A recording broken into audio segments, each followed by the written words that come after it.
Fascicle 1. Chapter I. Questions. The Buddha was at the haunt of the squirrels in the great wood at Rajaga. With a great assembly of monks consisting of 500 people, all of whom had attained arhatship, with the sole exception of Nanda. At that time, a certain Bodhisattva by the name of Bhadrapala, together with 500 Bodhisattva, all of whom kept the 5 precepts, arrived in the late afternoon at the place where the Buddha was, and, having come forward and touched the Buddha's feet with his forehead, Bhadrapala withdrew and sat down to one side. With him also were 500 ascetics, who arrived at the place where the Buddha was, and, having come forward and made obeisance to the Buddha, withdrew and sat down to one side. Then the Buddha displayed his numinous power so that all monks would come from wherever they happened to be, and straightway 100,000 monks came, one after another, and assembled at the place where the Buddha was. Having come forward and made obeisance to the Buddha, they withdrew and sat down to one side. Once again the Buddha displayed his numinous power, so that the nun Mahaprajpat together with 30,000 nuns arrived, one after the other, at the place where the Buddha was. And, having come forward and made obeisance to the Buddha, they withdrew and sat down to one side.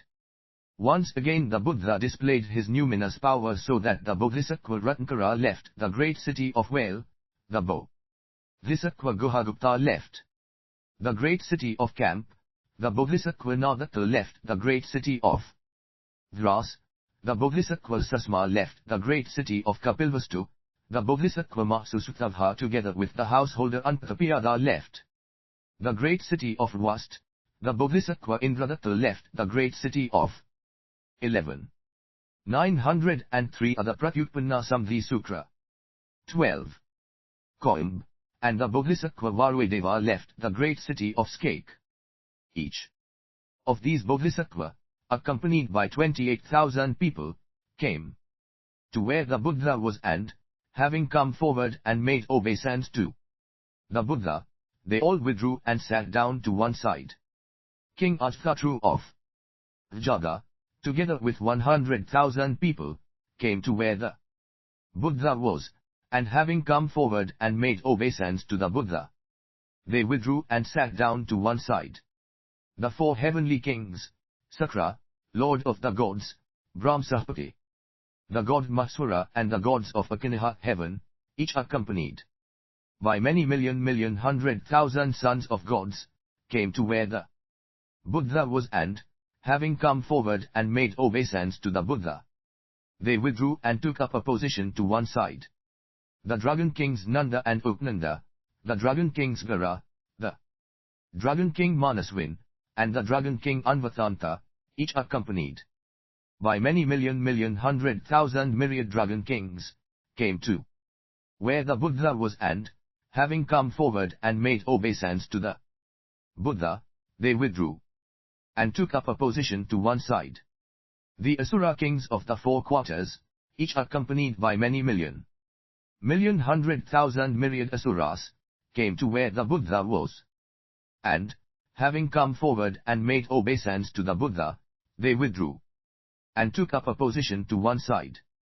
By this time the monks and nuns, the laymen and laywomen, the gods, Devas, dragons, Angas, Asuras, Yakas, Garuas, Kinnaras, Mahoragas, humans, and non-humans were past counting and beyond all reckoning. The Bodhisattva Bhadrapala rose from his seat, put his robes in order, placed his hands together with interlaced fingers, went down on his knees, and said to the Buddha, I wish to ask a question, and when I have asked it I should like to have the matter resolved. If the God among gods will allow me to speak, I shall now question the Buddha. The Buddha said to the Bodhisattva Bhadrapala, ask right away about those matters that are to be resolved, and the Buddha will explain them to you. 903b Fascicle 1. 13. The Bodhisattva Bhadrapala asked the Buddha, What kind of meditation should Bodhisattva practice so that the wisdom they attain is like the ocean or like Mount Sumeru? They do not doubt what they hear. They never fail to be those among people who are going to achieve the attainment of Buddhahood for themselves, without ever turning back. They are never born among the stupid. They know what is past and anticipate what is to come. They are never parted from the bud. Thus, and are not parted from them even in their dreams. They are upright and handsome, and among the masses the fineness of their features is without compare. As children they are always born into great and noble families. They are respected and loved by all their parents, brothers, relatives, and friends. They are highly talented and have wide learning. They acquit themselves in debate quite differently from the masses. They keep themselves under control. They always feel a sense of shame. They are never conceited. They are always loving and compassionate. Their insight is penetrating. Among the wise there is none to equal them in understanding. They have an incomparable numinous presence. Their energy is hard to match. They immerse themselves in the sutras. They constantly immerse themselves in the sutras. They understand everything in the sutras. They take pleasure in immersing themselves in states of trance and concentration. They immerse themselves in emptiness, formlessness, and non-attachment, and feel no fear with regard to these three things. They frequently preach the sutras to others, and they keep them safe as they deem fit. Wherever they wish to be born, they get what they want and nothing else. The power of their merit and the power of their faith are considerable. Wherever they go, their physical powers are strong. They'll have the power of love. They'll have the power of the sense basis. They are brilliant in their understanding and use of the power of the sense objects. They are brilliant in the power of thought. They are brilliant in the power of visualization. They are brilliant in the power of faith. They are brilliant in the power of woes. They are like the ocean in their learning in that it is forever inexhaustible. They are like the moon when it is full in that they shine everywhere, in that there is nothing that is not touched by their light. The Pratyutpanna Samadhi Sutra. They are like the sun when it rises. They are like a torch, in that where they shine there are no obstructions. They are unattached. Their minds being like empty space in that they do not settle anywhere. They are like adamant, in that they can penetrate anything. They are stable like Mount Sumeru, in that they cannot be moved. They are like the threshold of a gate in that they remain steadfast and true. Their minds are soft, like goose down, in that there is no roughness in them. They renounce their personal interests and are free of longing. They take pleasure in mountains and streams. Like wild beasts, they always keep to themselves and do not have intercourse with others. As to ascetics and people of the way, they are frequently instructed by them and look after them all. If people treat them with contempt or molest them, they never harbor angry thoughts. All the maras cannot move them. They understand the sutras and immerse themselves in the various kinds of wisdom. They study all the Buddha dhammas, and nobody else can act as teacher to them. Their authority and sagacity are unshakable.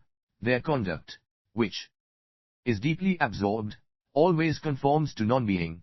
Their conduct is always gentle and they are always moved to pity by the sutras. They serve the Buddha untiringly. Their conduct is diverse and they attain all meritorious virtues. Their conduct is always perfectly truthful.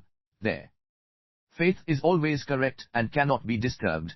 Their conduct is always pure, and in a crisis they can act resolutely without difficulty. They are pure in their wisdom, which understands all. They attain pleasurable conduct. They eliminate the 5 obscurations in knowledge and conduct. They gradually work their way toward the realm of Buddhahood, adorning all lands. In moral discipline they are pure of the thoughts of arhats. and Pratyeka Buddha, they carry to completion everything they do. In acting meritoriously they always take the lead and teach people to do likewise. They do not weary of what is taught among Bodhisattva, and in their conduct their transcendence is unbounded among all adherents. Of other ways, there is none who can touch them. They are never separated from the Buddha or fail to see the Buddha. They always think of the Buddha as being no different from their parents. Gradually they attain the numinous power of the Buddha and acquire the light of all the sutras. Their vision is unobstructed and all the Buddha stand before. 14. 903 C. Fascicle 1. 1. 5. Them, they are like magicians, masters of the dharmas that they conjure. Without thinking about it beforehand they produce the dharmas straightway, and these neither come from anywhere nor do they go anywhere. Like magical creations, they think of the past, present, and future as being like things in a dream. Dividing their bodies, they go to Buddha fields everywhere, just as the reflection of the sun shining on water is visible everywhere. All their thoughts succeed in being like echoes, which neither come nor go. For them birth and death are like parts of a shadow. They realize that what they think is empty. With regard to the mass, they are free of discriminative thought. Everybody looks up to them. They regard everyone as equal and not different. They know all the sutras and their minds cannot be measured. In all Buddha fields their minds are free of attachment and they have no predilections. They appear in all Buddha fields without hindrance. They enter the doors of the holding spells, grass. As for the sutras, they need to hear only one to know 10,000. They are able to accept and keep all the sutras preached by the Buddha. They wait upon the Buddha, obtain all the powers of the Buddha, and obtain all the Buddha numinous power. They are brave and fear nothing. Their gait is like that of the fierce lion. They are unafraid, speaking up in all lands. They never forget anything they hear. In debate they are the same as all the Buddha has, no different. They understand all the sutras of original non-being and are unafraid. If they wish to obtain sutras then they immediately know them by themselves, and they preach them as indefatigably as do the Buddha. They are the teachers of the world. They are relied upon by all. Their conduct is above board, free of insincerity and falsity.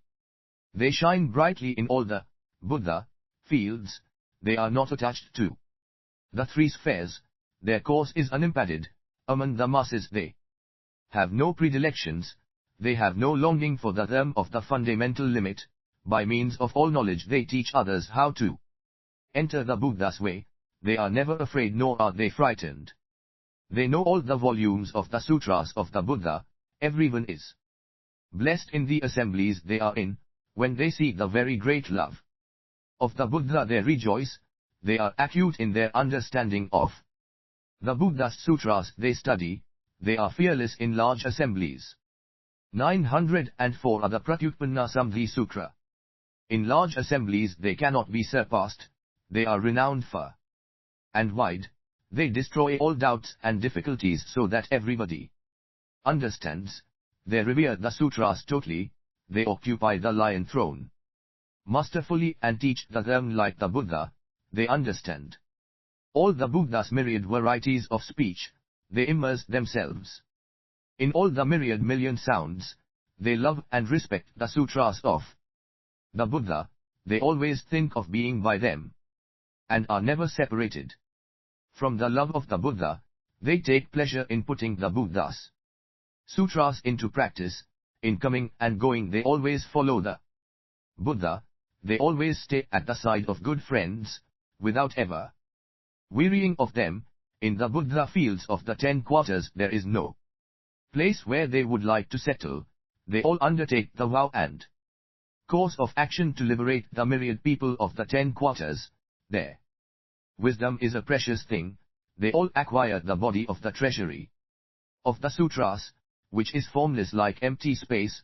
They teach others to seek the way of the Bodhisattva and ensure that the Buddha's line is not cut off. They pursue the way of the Bodhisattva without ever leaving the Mahayana. They attain the arming with the great armor and the great way that is so vast. They quickly attain omniscience, which is praised by all the Buddha. They approach the level of the Buddha's 10 powers. They penetrate all thoughts. They comprehend all calculations. They understand all the transformations of the world. They understand all success and failure, birth and destruction. They plunge into the sea of sutras with its jewels and, opening up the foremost treasury, they distribute them all. In all Buddha fields they carry out their vows. But they do not settle in them. They have very great powers of magical transformation like those the Buddha enjoy wielding. Within one instant of thought they call to mind the Buddha all is standing before them. In all their goings to rebirth, they no longer aspire to go, and there is no birthplace to which they especially aspire. They see all the incalculable Buddha fields of the 10 quarters. They hear the sutras preached by the Buddha. They see each and every Buddha with his assembly of monks. Yet at that time it is not by means of the vision of the Arhats or Pratyeka Buddha of the way of the immortals that they see, nor is it that they 16 Fascicle 1 die here and are born in that Buddha field and only then see, but right away, while sitting here, they see all the Buddha and hear all the sutras. The Buddha preach and receive them all, just as now, in the Buddha's presence, I see the Buddha face to face, so too the Bodhisattva are never separated from the Buddha and never fail to hear the sutras. The Buddha said to the Bodhisattva Vadrapala, "Well done. Well done. Many are those who are set free by your question. Many are those who are set at rest. They are uncountable among the people of the world. It has brought contentment to them all, above heaven and below it. That you are now able to question the Buddha in this way is because in previous lives, at the time of former Buddha, you put into practice what you learned and made merit. It is because you made offerings to many Buddha.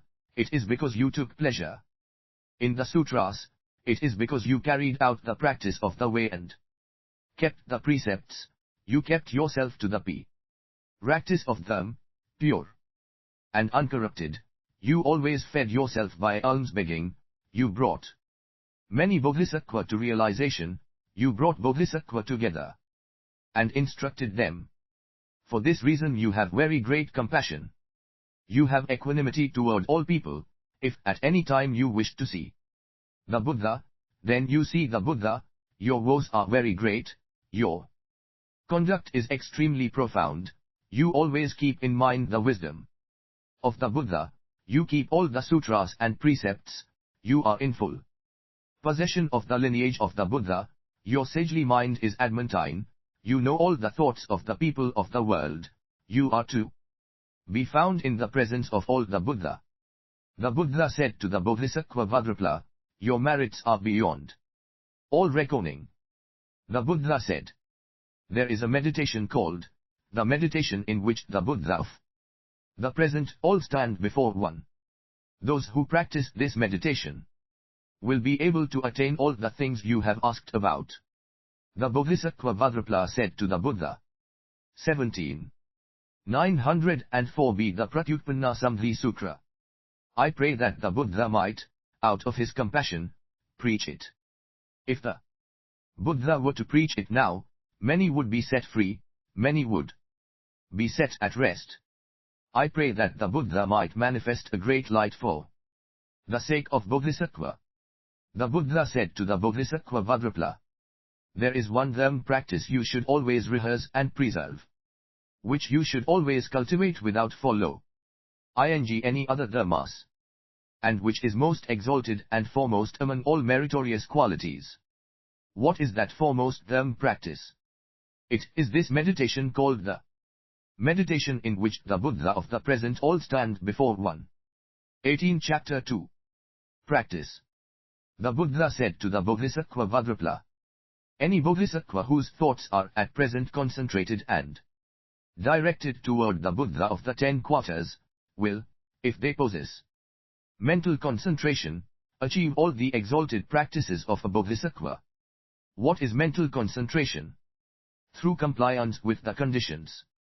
For reflection on the Buddha, having one's thoughts directed toward the Buddha, having thoughts that are not disturbed, thereby obtaining wisdom, not giving up energy, joining together with good friends in the practice of emptiness, eliminating sleepiness, not congregating, avoiding bad friends, drawing close to good friends, having energy that is not disorderly, in eating, knowing when one has had enough, not craving robes, not begrudging one's own life, being solitary and avoiding one's relatives, keeping away from one's home village, practicing equanimity, mastering the attitudes of compassion and rejoicing, and the practice of circumspection, eliminating the coverings, practicing the trances, not following after forms, not taking hold of the dark ones, i.e., the 5 aggregates, not being absorbed in the diminishes,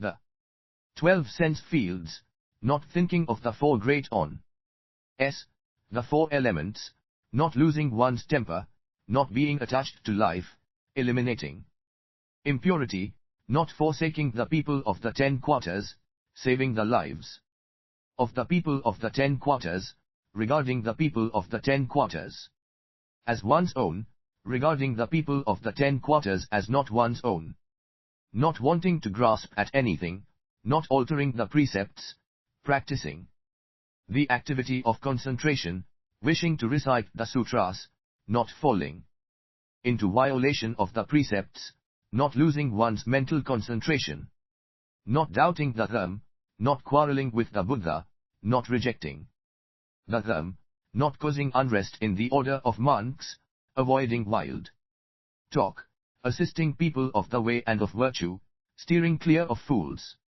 19. 904 See the Pratyutpanna Samadhi Sutra.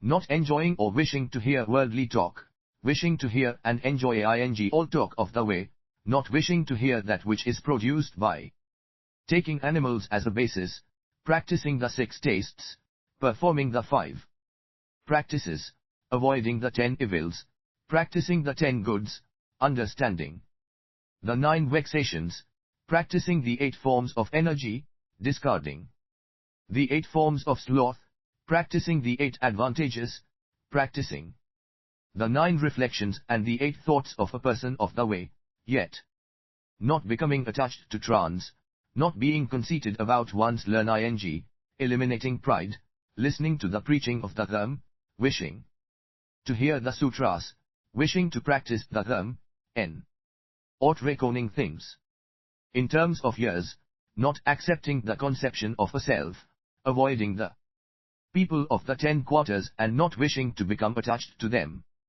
not craving long life, understanding the dark ones, the 5 aggregates, not being subject to delusion, not being subject to that which exists, seeking non-action, nirvana, not desiring birth and death, having great fear of birth and death, regarding the dark ones as thieves, regarding the 4 great ones, the elements, as snakes, regarding the 12 diminishes, the sense fields, as empty, being in the triple world for a long time but finding no contentment there, not forgetting the attainment of non-action, not having desires, aspiring to the elimination of birth and death, not getting involved in disputes with people, not wishing to fall into birth and death, always standing in the presence of Buddha. Regarding the body one receives as a dream, no longer doubting, having acquired faith, doing exactly as one intends, destroying all conceptions, having equanimity toward past, present, and future, always thinking of the meritorious qualities of the Buddha, submitting to and depending on the Buddha, attaining mastery of mental concentration, not going by the Buddha's bodily marks, regarding all dharmas as one, not arguing with the world, not arguing with one's duty, gaining understanding of birth according to causes and conditions, succeeding in approving of liberation according to the stage of a Buddha, plunging into the them. By understanding emptiness, thinking of people as neither existing nor perishing, realizing non-action for oneself, purification of the eye of wisdom, everything being non-dual, having a thought of awakening neither in the middle nor at the sides, all the Buddha being as one thought. 20. Fascicle 1. Entering a state of freedom from obstruction, having wisdom beyond reproach, through succeeding in understanding the thought of awakening. Having Buddha wisdom that is not dependent on others, treating good friends as if they were Buddha and not thinking of them as different. Being always among Bodhisattva and never apart from them, being unshakable, even by all mras, seeing all people as being like reflections in a mirror, seeing all the Buddha as being like pictures, following all the practices of them, embarking on the pure Bodhisattva path in this way. The Buddha said, by virtue of these dharmas of conduct one brings about the meditation, and then masters the meditation in which the Buddha of the present all stand before one. By what means does one bring about the meditation in which the Buddha of the present all stand before one? In this way. Bhadrapala, if there are any monks or nuns, laymen or laywomen who keep the precepts in their entirety, they should settle down somewhere all alone and call to mind the presence of Amitabha Buddha in the western quarter. Then, in accordance with what they have learned, they should reflect that 1,000 million myriad Buddha fields away from here, in his land called Sukhvak, in the midst of a host of Bodhisattva, he is preaching the sutras. Let them all constantly call to mind Amitabha Buddha. The Buddha said to Bhadrapala, it is like a man who goes to sleep and in a dream sees all his gold, silver, and jewels, his parents, brothers, wife and children, relatives, and friends, and together with them he amuses himself and enjoys himself immensely. When he wakes up he tells others about it, and afterward he even sheds tears thinking about what he saw in the dream. In the same way, Bhadrapala, Bodhisattva, whether they are ascetics or wearers of white, i.e., lay people, having learned of the Buddha field of Amitabha in the western quarter, should call to mind the Buddha in that quarter. They should not break the precepts and call him to mind single-mindedly, either for 1 day and 1 night, or for 7 days. 21. 905 are the Pratyutpanna Samadhi Sutra. And 7 nights. After 7 days they will see Amitabha Buddha. If they do not see him while in the waking state, then they will see him in a dream. It is like the things someone sees in a dream. He is not conscious of day or night, nor is he conscious of inside or outside. He does not fail to see because he is in darkness, nor does he fail to see because there are obstructions. It is the same, Bhadrapala, for the minds of the Bodhisattva, when they perform this calling to mind, the famous great mountains and the Mount Sumerus in all the Buddha realms, and all the places of darkness between them, are laid open to them, so that their vision is not obscured and their minds are not obstructed. These Bodhisattva Mahasattva do not see through the obstructions with the divine eye, nor hear through them with the divine ear, nor travel to that Buddha field by means of the supernormal power of motion, nor do they die here to be reborn in that Buddha field there, and only then see. Rather, while sitting here they see Amitabha Buddha, hear the sutras he preaches, and receive them all. Rising from meditation, they are able to preach them to others in full. For example, a certain man heard that in the city of Whale there was a prostitute called Suman, another man heard about the prostitute Mrapal, and another man heard about Utpulva, who worked as a prostitute. Thereupon the men all longed for them. They had never seen the three women, but as soon as they heard about them their lust was aroused. Then, in a dream, these men all went to the women. On this occasion all three men were in the city of Rajga, thinking about the women, at the same time, and each of them went in a dream to one of these prostitutes and spent the night with her. On waking up, each one reflected on this. The Buddha said to Bhadrapala, I entrusted the three men to you, who used this incident to preach the sutras to them so that they understood this wisdom and reached the stage of non-regression from the attainment of the supreme and perfect way. Afterward they will attain Buddhahood under the name, well awakened. In the same way, Bhadrapala, Bodhisattva here about 22. 905b Fascicle 1. Amitabha Buddha and call him to mind again and again in this land. Because of faith is calling to mind, they see Amitabha Buddha. Having seen him, they ask him what the mass it takes to be born in the realm of Amitabha Buddha. Then Amitabha Buddha says to these Bodhisattva, if you wish to come and be born in my realm, you must always call me to mind again and again, you must always keep this thought in mind without letting up, and thus you will succeed in coming to be born in my realm. The Buddha said, because of this calling to mind of the Buddha, these Bodhisattva will succeed in being born in the realm of Amitabha Buddha. They should always call him to mind in this way. The Buddha's body is endowed with all the 32 marks, he radiates light, he is fine and upstanding beyond compare. In the midst of the assembly of monks he preaches the sutras, and the sutras he preaches are of indestructible form. What is of indestructible form? Feelings, thoughts, birth and death, consciousness, spirits, earth, water, fire, and wind, the world, and the heavens. Above, up as far as Brahm and Mabrahm, are of indestructible form. Because of calling the Buddha to mind, one obtains the meditation of emptiness. Such is the calling to mind of the Buddha. The Buddha said to the Bodhisattva Bhadrapala, who is to bear witness to the meditation? My disciple Mahyapa.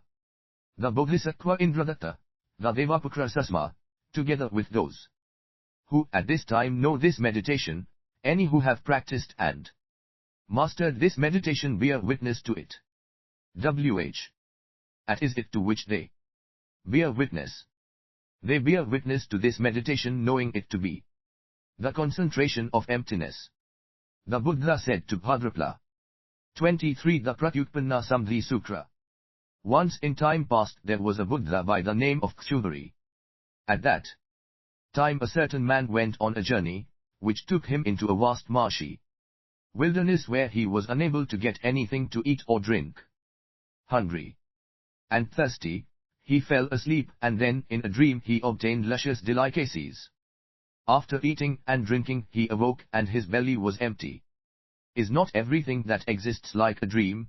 He reflected to himself. The Buddha said, through reflecting on emptiness, that man then and there attained happiness in the mass that do not come into existence from anywhere, and straightway attained non-regression. In the same way, Bhadrapala, Bodhisattva hear of the Buddha of the present in whatever quarter they are facing, and they constantly reflect on that quarter, wishing to see the Buddha. When they reflect on the Buddha they should not reflect on him as an existing thing, nor should they have the notion, it is something set up by me. As they would conceive of emptiness, so should they reflect on the Buddha standing there, like a precious gem set on beryl. In this way Bodhisattva will have a clear vision of the innumerable Buddha of the 10 quarters. It is like a man who travels afar to another land and then thinks about his native place, his family, his relatives, and his property. In a dream the man returns to his native place, sees his family and relatives, and enjoys talking to them. After seeing them in the dream he wakes up and tells his friends about it. I went back to my native place and saw my family and relatives. The Buddha said. So it is with the Bodhisattva. If they hear the name of the Buddha in whatever quarter they are facing, and constantly reflect on that quarter, wishing to see the Buddha, then the Bodhisattva see all the Buddha. Like a precious gem placed on beryl. It is like a monk contemplating the bones of the dead laid out before him. At times he contemplates them when they are green. At times he contemplates them when they are white. At times he contemplates them when they are red. At times he contemplates them when 24. 905 see fascicle 1. They are black. Nobody brings these bones to him, nor do these bones exist, nor do they come from anywhere. They exist only as thoughts produced by the mind. So it is with the Bodhisattva who possess the numinous power of the Buddha and are established in the meditation. Whatever the quarter in which they wish to see a Buddha, if they wish to see him they do. Why? It is thus, Bhadrapala, this meditation has been perfected by the Buddha's power. Those who possess the numinous power of the Buddha and who are established in the meditation have three things. They possess the numinous power of the Buddha, they possess the power of the Buddha's meditation, and they possess the power of their former merit. Because of these three things they succeed in seeing the Buddha. Bhadrapala, it is like a young man, upright and handsome, who adorns himself. Wishing to see his own reflection, he either takes a clean vessel and fills it with fine hemp seed oil, or takes a fine vessel and fills it with clear water, or a newly polished mirror, or a flawless crystal. Thereupon he looks into the oil, water, crystal, or mirror, and sees his own reflection. What would you say, Bhadrapala? When the man is reflected in the hemp seed oil, the water, the mirror, or the crystal, could it possibly be that the reflection enters them from outside? Bhadrapala said. No, God among gods. It is simply because the hemp seed oil, the siyavayastal, the water, and the mirror are clean and pure that he sees his own reflection. His reflection neither emerges from within nor enters from outside. The Buddha said. Well done. Well done, Bhadrapala. So it is, Bhadrapala. When the forms are clear, everything is clear. If one wishes to see the Buddha, then one sees him. If one sees him, then one asks questions. If one asks, then one is answered. He hears the sutras and rejoices greatly. He reflects thus, where did the Buddha come from? Where did I go to? And thinks to himself, the Buddha came from nowhere, and I also went nowhere. He thinks to himself. 25 The Pratyutpanna Samadhi Sutra.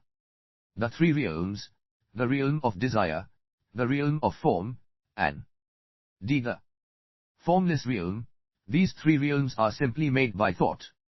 Whatever I think, that I see. The mind creates the Buddha. The mind itself sees him. The mind is the Buddha. The mind is the Tathagata. The mind is my body, the mind sees the Buddha. The mind does not itself know the mind does not itself see the mind. A mind with conceptions is stupidity, a mind without conceptions is nirvana. There is nothing in these dharmas that can be enjoyed, they are all made by thinking. If thinking is nothing but empty, then anything that is thought is also utterly non-existent. So it is, Bhadrapala, such is the vision of the Bodhisattva who are established in the meditation. The Buddha then recited the following verses. Mind does not know mind. With mind one cannot see mind. Mind giving rise to conceptions is stupidity. Free of conceptions it is nirvana. There is nothing fixed or firm in these dharmas. They are forever located in thinking. When one understands emptiness, one is altogether free of conceptual thinking. 26. 906 Chapter 3. The Four Things. The Buddha said, if Bodhisattva poses four things, or the mass, they quickly master this meditation. What are the four? First, no one can destroy their faith. Second, no one can withstand their energy. Third, no one can match the wisdom they attain. Fourth, they always devote themselves to good teachers. These are the four.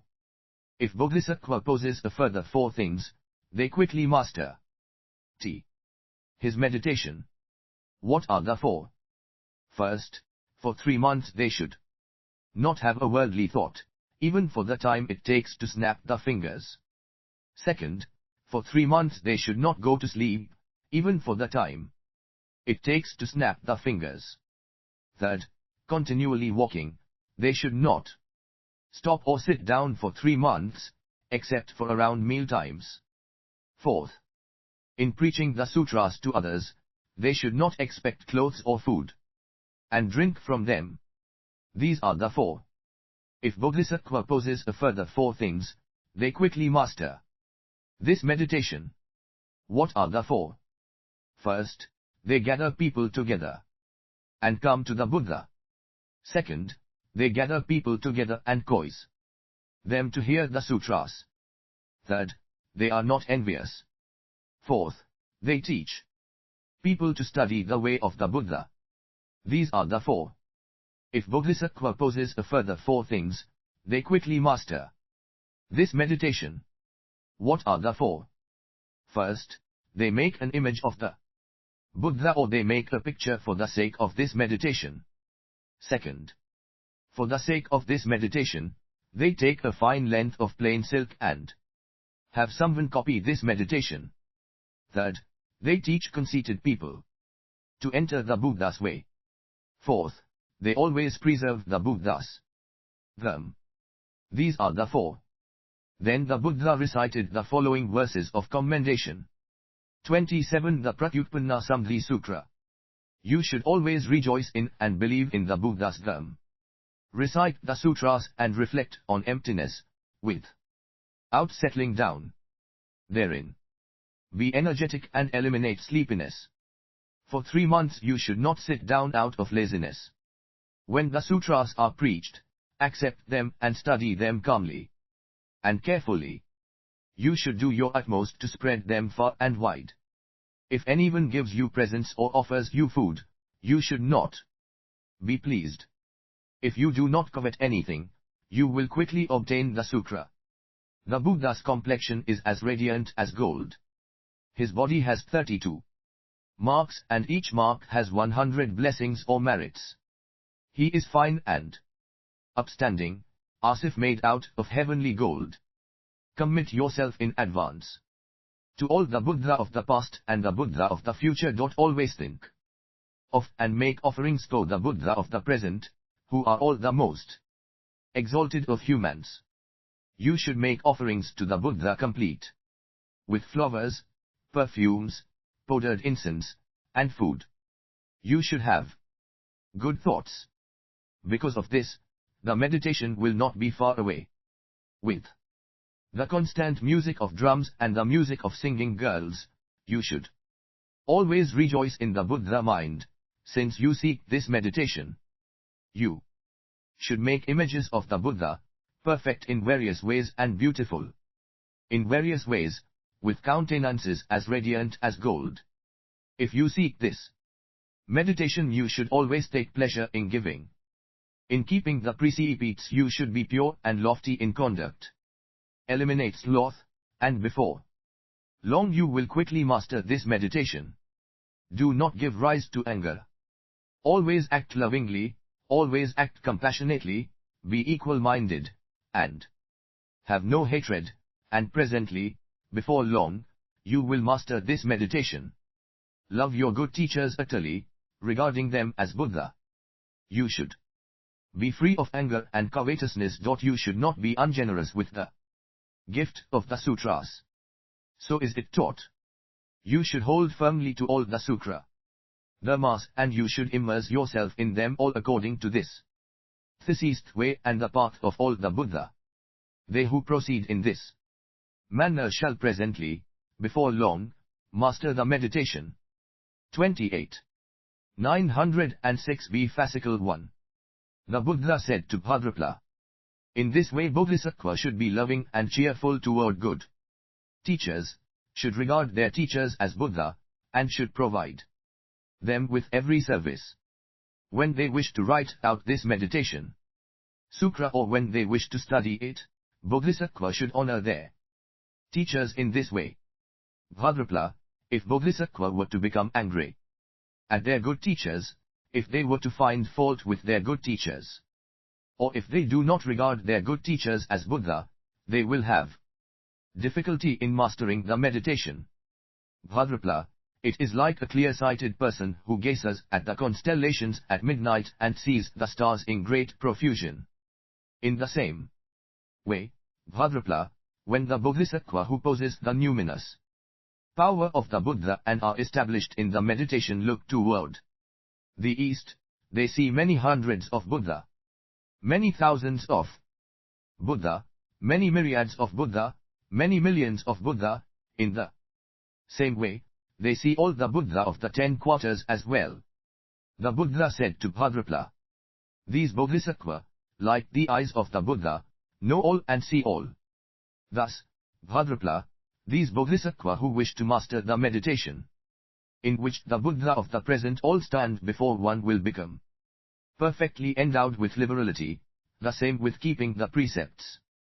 They will become perfectly endowed with forbearance, energy, single-mindedness, wisdom, and the wisdom of liberation. Then the Buddha spoke the following words of commendation. Just as a clear-sighted person looks up at midnight at the innumerable constellations, and, thinking about them by day, sees them all, so too the Bodhisattva who master the meditation see innumerable hundreds and thousands of Buddha, and, having awoken from the meditation, call them all to mind and see them, at will they speak of them to the disciples. The Buddha said. 29. 906 See the Pratyutpanna Samadhi Sutra. Just as my vision is clear and always sees the world, so too the Bodhisattva, once they have mastered the meditation, see innumerable Buddha. When they see the Buddha, they do not look at their bodily marks, they only look at their 10 powers. Unlike worldly people who have cravings, they have destroyed all the poisons, are pure, and no longer think conceptually. Such are the meritorious qualities that the Bodhisattva was attain. They listen to this sutra and comply with this sutra as if it were nirvana. Hearing that these dharmas are utterly empty, they are without fear. I shall provide this preaching of the sutra for the sake of the mass of people, causing them all to attain the way of the Buddha. The Buddha said, just as my monk Nanda is wise and retains sutras as soon as he hears them, so too the Bodhisattva who master this meditation, hearing innumerable volumes of sutras, they retain them all. The Buddha said, just as the Bodhisattva seen the Buddha field of Amitabha always see innumerable Buddha, so too the Bodhisattva who master the meditation always see innumerable Buddha. Always be compassionate in your faith. Just as a thirsty man longs for a drink, always have exceedingly great love. Discard common worldly things and always take pleasure in the gift of the sutras.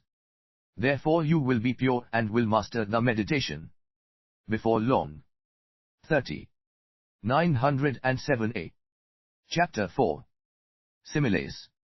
The Buddha said to Bhadrapala, if the Bodhisattva who lovingly seek the meditation do not practice this meditation energetically once they have obtained it, Bhadrapala, it would be like a man who loads a ship with precious gems with the intention of transporting them across the ocean, but before arriving the ship is wrecked midway. The people of Jambudvipa are all stricken with grief, thinking, so many precious gems of ours are lost. In the same way, Bhadrapala, Once these bodhisattvas hear this meditation, if they do not copy it, study it, recite it, or keep it in conformity with the dharma, then all the gods and people will be stricken with grief and will lament. So many precious sutras of ours are thus lost, because of the loss of this profound meditation. The Buddha said, this meditation sutra is ordained by the Buddha and commended by the Buddha. Those who hear this profound meditation sutra and do not copy it, study it, recite it, cultivate it, or keep it in conformity with the dharma are perverse and stupid. They have a high opinion of themselves, and will not accept this sutra. They have their minds set on high ability, yet they are unwilling to study this meditation. Bhadrapla, it is like a stupid boy who is given a handful of sandalwood incense by someone. Unwilling to accept it, he perversely tells him that it is dirty. The seller of sandalwood incense says to him, Sir, you aren't saying that this sandalwood incense is dirty, are you? If you were to take it and smell it, you would know whether or not it was fragrant, and if you were to look at it, you would know whether or not it was pure. The fool shuts his eyes so as not to look and refuses to smell it. 31. The Pratyutpanna Samadhi Sutra. The Buddha said, those who hear this meditation and who are similarly unwilling to accept it, who perversely reject it, they are people who do not keep the precepts. Those who reject this precious jewel of a sutra are stupid and unwise. They regard their own attainment of perfection in the trances as transcendence. They perversely claim that the world exists. They do not immerse themselves in emptiness or know non-being. When these people hear this meditation, they do not rejoice in it, have faith in it, or immerse themselves in it. On the contrary, they make contemptuous remarks. Can the Buddha have such profound sutras? And can he have such numinous power? On the contrary, they deride it. Could there be any monks of the likes of Nanda in the world? The Buddha said, these people go away from those who possess this meditation, and in twos and threes they say to each other, what kind of preachings are these discourses? Where did they get these discourses from? It is simply that they got together and made up these discourses themselves, that's all. This sutra was not preached by the Buddha. The Buddha said to Bhadrapla, it is like a merchant who shows a stupid peasant boy a pearl, and the boy asks the merchant, how much is this worth? The merchant replies, place this pearl in the darkness in a dark place at midnight, and just fill the area lit up by its radiance with jewels. The Buddha said, that person doesn't understand the value of the pearl at all. Instead he derides it, saying, could its value be the same as one ox? Could you possibly exchange an ox for it? I think it can't be more than this. If you'll give it to me, well and good. If you don't want to, there's an end to it. 32. 907b Fascicle 1. Thus, Bhadrapla, those who hear this meditation and do not have faith in it perversely deride this sutra in the same way. The Buddha said, if the bodhisattva who possess this meditation accept it and believe in it, then put it into practice, they will be protected on all four sides. They will have nothing to fear. They will be perfect in keeping the precepts. They will obtain great brilliance. They will have deeply penetrating wisdom, and they will preach it to other people. Bodhisattva should share and discuss this meditation with others and pass it on from one person to the next. They should ensure that this meditation endures for a long time.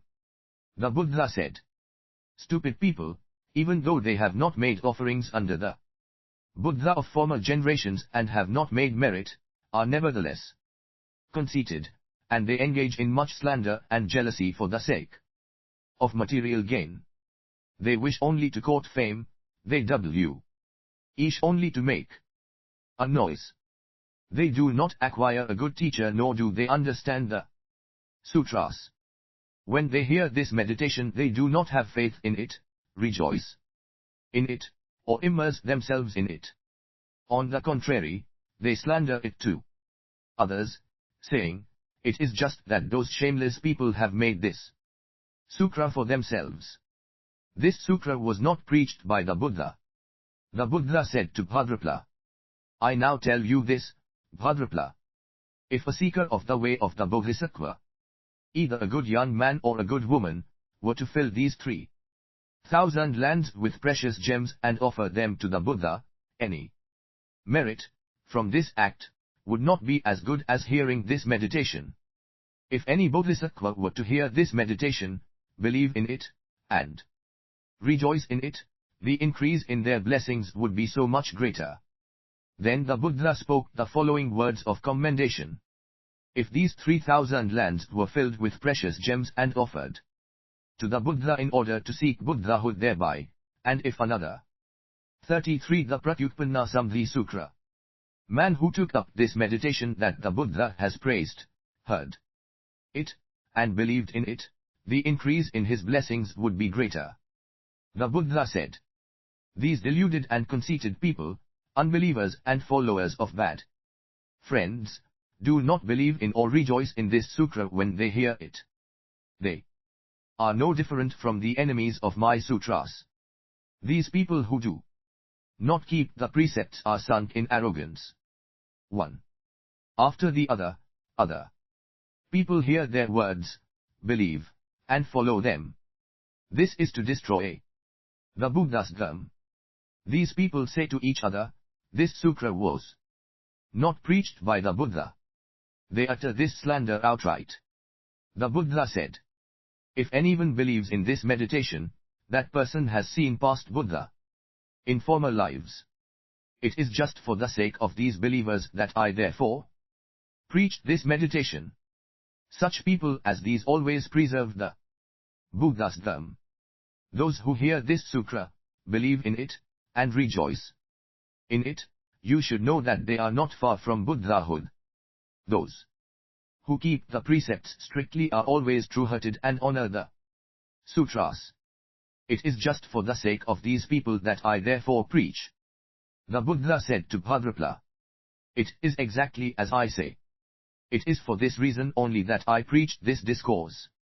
As for those who now see me preaching this meditation, if in future lives they hear this meditation, they will never doubt it, will not laugh at it derisively, and will not say they do not believe it, unless they are with bad teachers. Even if they are with good teachers, such people as these whose merit is meager will increasingly devote themselves to bad teachers, and when they hear this meditation they will not believe in it, or rejoice in it, or immerse themselves in it. Why? They do not believe. Simply because they have not studied for long, they have not experienced many Buddha, and they have little faith or wisdom." The Buddha said to Bhadrapala, 34. 907 See Fascicle 1. If there are Bodhisattva who, hearing this meditation, do not laugh at it derisively and do not slander it but rejoice in it, do not fall into doubt. Do not say that they believe it one moment and disbelieve it the next. But take pleasure in copying it, take pleasure in studying it, take pleasure in reciting it, take pleasure in keeping it. I have foreknown and foreseen them all. These people have not made merit under just one Buddha, nor under 2 or 3 or 10, they have all heard this meditation under 100 Buddha.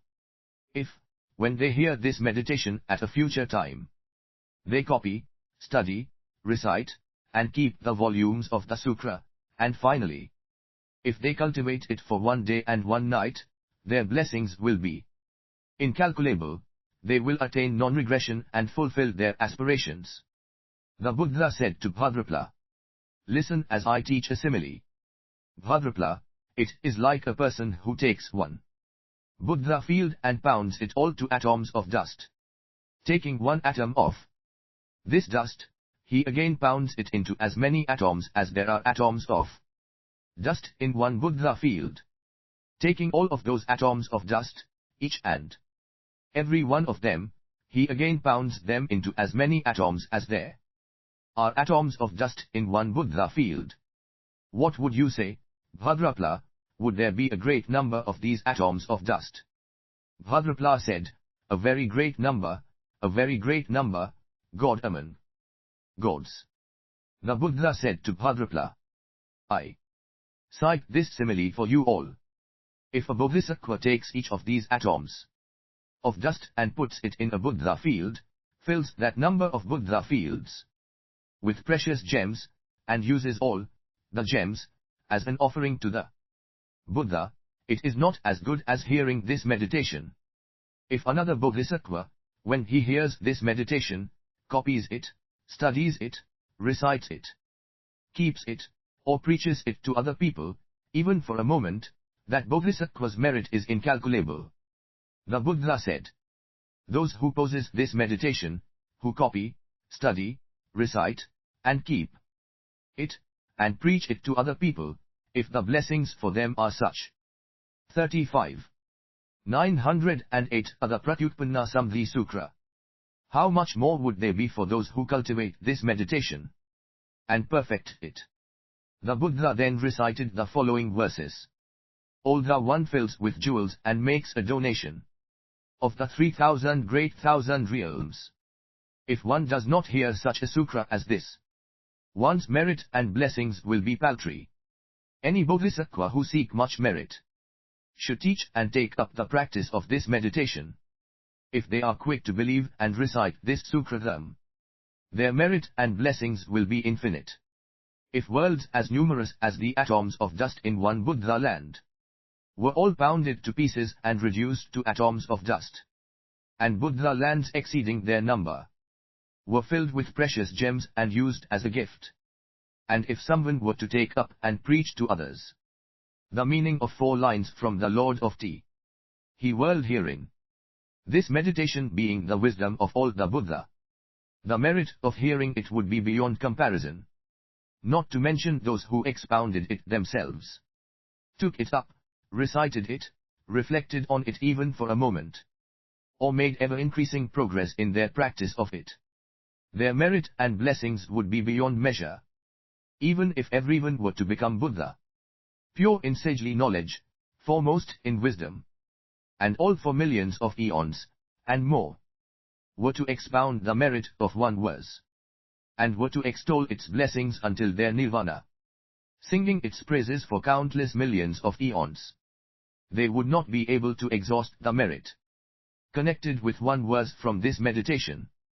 36 Fascicle 1.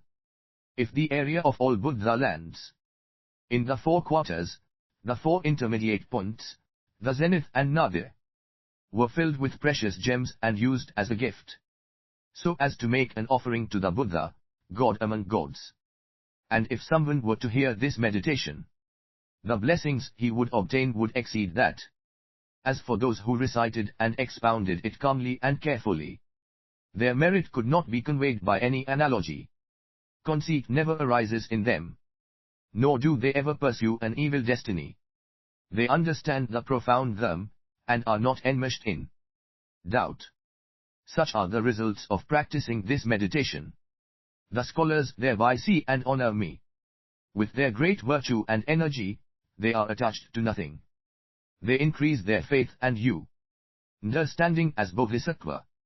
They strive to study the meditation extolled by the Buddha. I charge you, I exhort you always. Strive to act energetically, without being idle. Rouse yourselves bravely, practice with diligence, so that attaining the great way will not be far off. Those who recite and accept this meditation have already seen 100,000 Buddha face to face. If, during the great terror at the very end, they possess this meditation, they will have no fear. The monk who practices this thereby sees me. He always follows the Buddha and is not separated from him. The bodhisattva who hears and practices the meditation is duty-bound to preserve it and preach it to others. If bodhisattva obtain this meditation, then and only then are they called ones of all-embracing wisdom. 37. 908b The Pratyutpanna Samadhi Sutra. Since they have attained the holding spell praised by the Buddha, they shall quickly perfect the way of the Buddha and the wisdom. Like the ocean, constantly recite and preach this meditation. Follow the Buddha's dharma, the teaching of the Lord of the world. Hearing its lineage, one attains full awakening, exactly in accordance with what the Buddha has preached. End of Fascicle 1 of the Pratyutpanna Samadhi Sutra. 38 Fascicle 2. Chapter V. Non-attachment.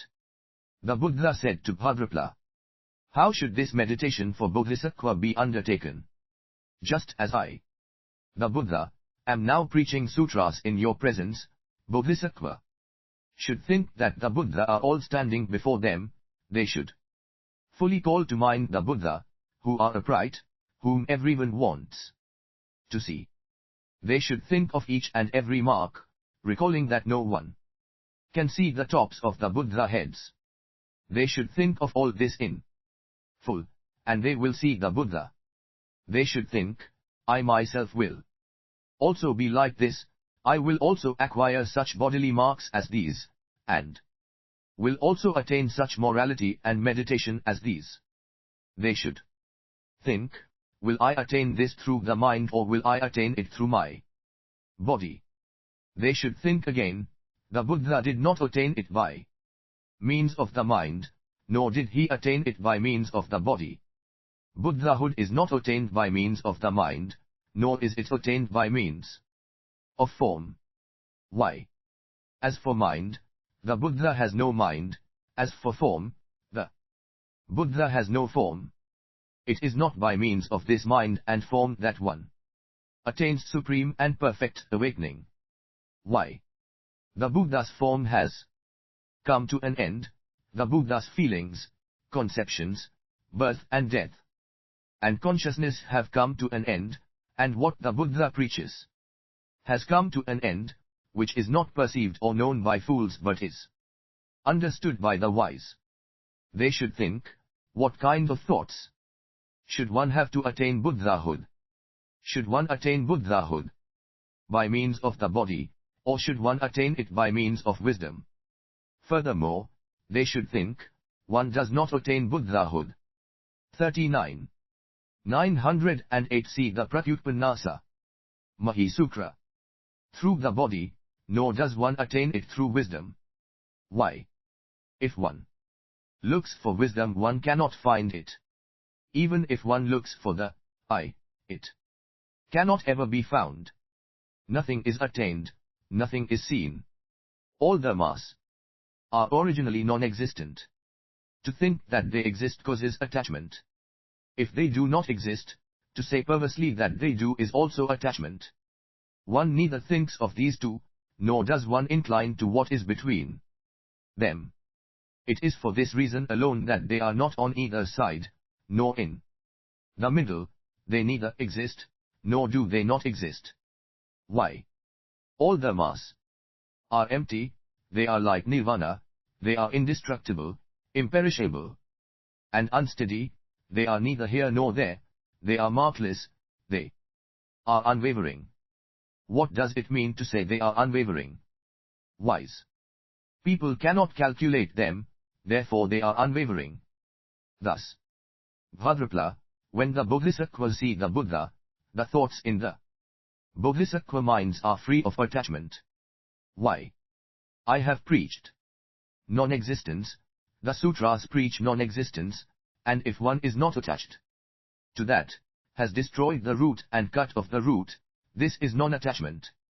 Thus, Bhadrapala, the Bodhisattva who cultivate this meditation should have this vision of the Buddha, yet they should not become attached to the Buddha. Why? If they have any attachment, they will burn themselves. It is like a great lump of iron placed in a fire and heated until it is red hot. No wise person would grasp it with his hand. Why? It would burn a person's hand. In the same way, Bhadrapala, if they see the Buddha, the Bodhisattva will not become attached to him, and they will not become attached to form, feelings, conceptions, birth and death, and consciousness. Why? Those who become attached burn themselves. If they see the Buddha, they should simply reflect on his merits and they should seek the Mahayana. The Buddha said to Bhadrapala, these bodhisattvas should not have any attachment in the meditation. If they do not become attached, they will quickly master this meditation. The Buddha then recited the following verses. As in a newly polished mirror, or in a vessel filled with oil, a woman, adorning herself, sees her own reflected form. 40. Fascicle 2. And, conceiving lustful thoughts for it, abandons all restraint, becoming utterly infatuated. She pursues what is not real, rejecting the them for nothing. On account of form she runs about, setting her body on fire. The woman's troubles arise from this, because she does not understand that dharmas are impermanent and empty. So too the bodhisattva with conceptual thoughts. I shall attain Buddhahood and get its sweet due, and liberate people from misery and trouble. Because he has the concept of self, he lacks understanding. If one searches for the basis of a self, it cannot be apprehended, and it does not undergo birth and death or nirvana. Dharmas are ungraspable, like the moon in water. If one contemplates the way of the Buddha, there is nothing that one can depend on. Wise bodhisattva ought to understand this, and realize that the whole world is non-existent from the beginning, free of attachment to all human creations. They quickly attain the way of the Buddha in this world. All Buddha realized the way through mind. The mind is pure, bright, and unsullied. Pristine in the 5 destinies, it does not suffer the limitations of form. Anyone who understands this perfects the great way. All dharmas are free of form and of the corrupting influences. Divorced from conceptual thought, they are empty, free of conceptual thought, they are empty. If one cuts off lust, one then liberates the mind. Anyone who understands this masters he meditation. Energetically practice, aspiring to the Buddha's body. Always listen to the dharmas that are fundamentally pure. 41. 909 are the Pratyutpanna Samadhi Sutra. Do not practice overzealously and do not lack aspiration. And this meditation will not be hard to master. Contemplate all that exists as being like empty space. The thought of the way is tranquil and preeminently fine. It is free of conceptual thought, free of construction, and free of hearing. This is to comprehend the noble way of the Buddha.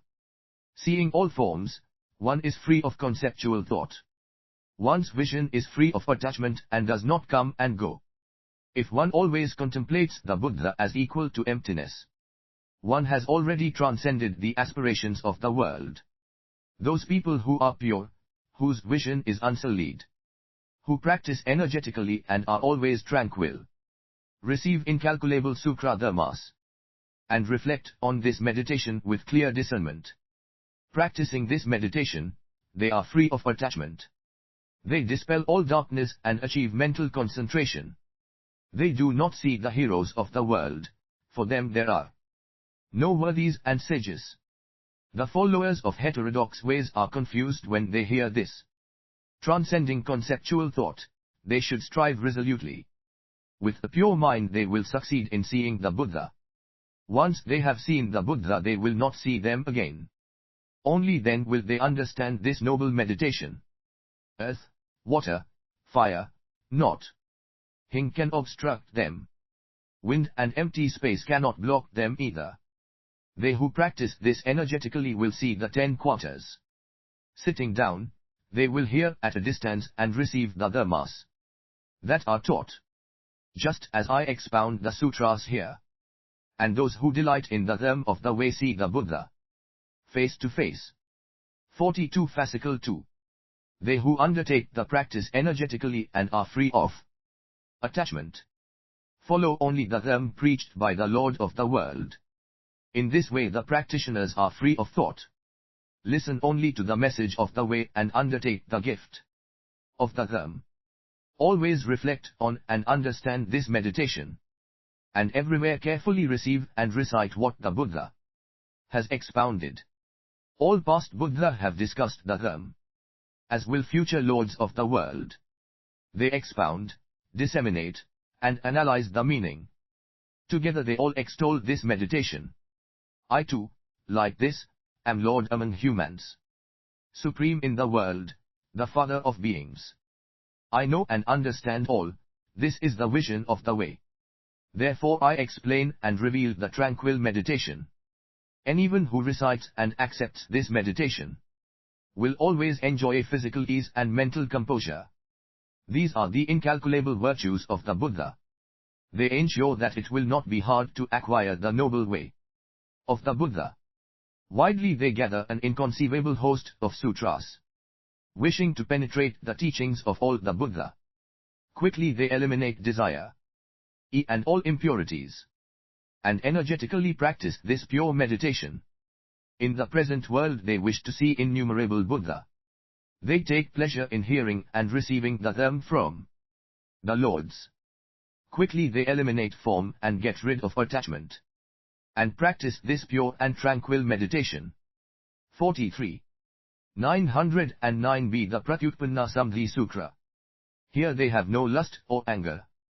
They avoid stupidity and renounce hatred and love.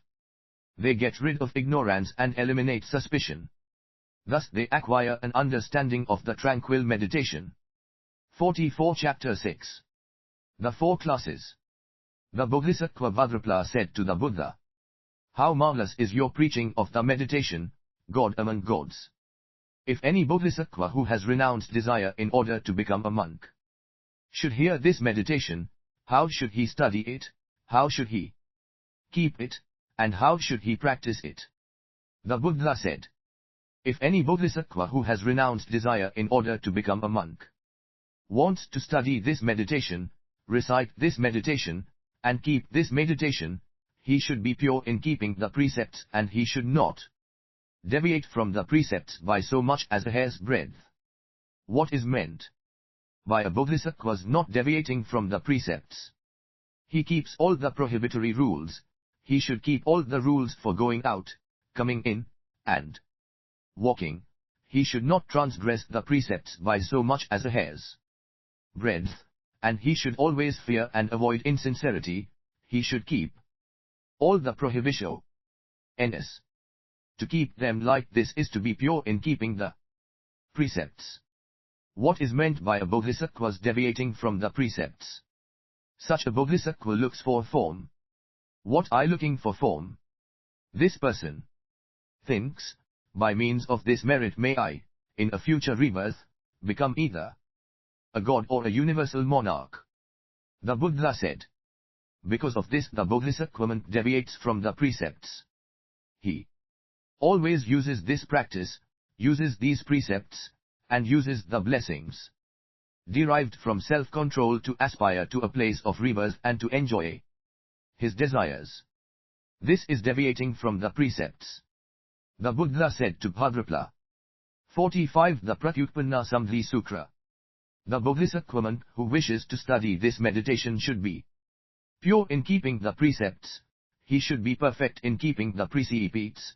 He should not be insincere in keeping the precepts. He should be praised by the wise. He should be praised by the arhats. He should give the gift of the sutras. He should be energetic. His mindfulness should be strong. He should be full of faith and inspiration. He should serve his preceptors, and he should serve his good teachers.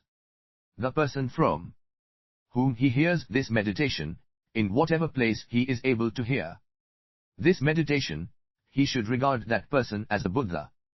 The Buddha said to Bhadrapala, if this Bodhisattva regards his teacher as he would regard the Buddha, he will master the meditation quickly.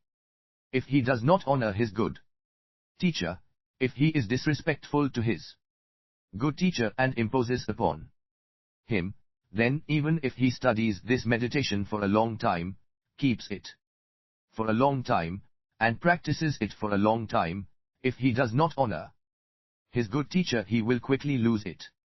The Buddha said to Bhadrapala, this Bodhisattva should regard as a Buddha whatever monk, nun, layman, or laywoman from whom he hears this meditation, and he should venerate the place where he hears the meditation. The Buddha said to Bhadrapala, wherever the Bodhisattva hears this meditation he should not have any insincere intentions, this Bodhisattva should not have any insincere thoughts, he should always take pleasure in staying by himself and not begrudge his own life, he should not hanker after the things that others desire, he should always practice alms-begging for his food, not accept invitations, not be jealous, maintain self-control, abide in accordance with the dharma, incline to be contented with what he has and nothing more, he should keep walking without letting up and should not go to sleep. In this way, Bhadrapala, in accordance with the teachings in this sutra, he who renounces desire in order to become a monk and who studies this meditation should act like this and cultivate like this. 46. 909 See Fascicle 2. The Bodhisattva Bhadrapala said to the Buddha, how marvelous is the dharma preached by you, God among gods. At a later time there will be some lazy Bodhisattva who, when they hear this meditation, will not want to exert themselves. They will think to themselves, we will seek out this meditation at a later time, under future Buddha. Why? Because our bodies are thin and infirm in the extreme. We fear that we are unable to strive for it. When they hear this sutra they will be lazy and will not exert themselves. There will also be some energetic Bodhisattva who will wish to study this sutra, who will teach it, and who will teach it in accordance with the dharma of this sutra.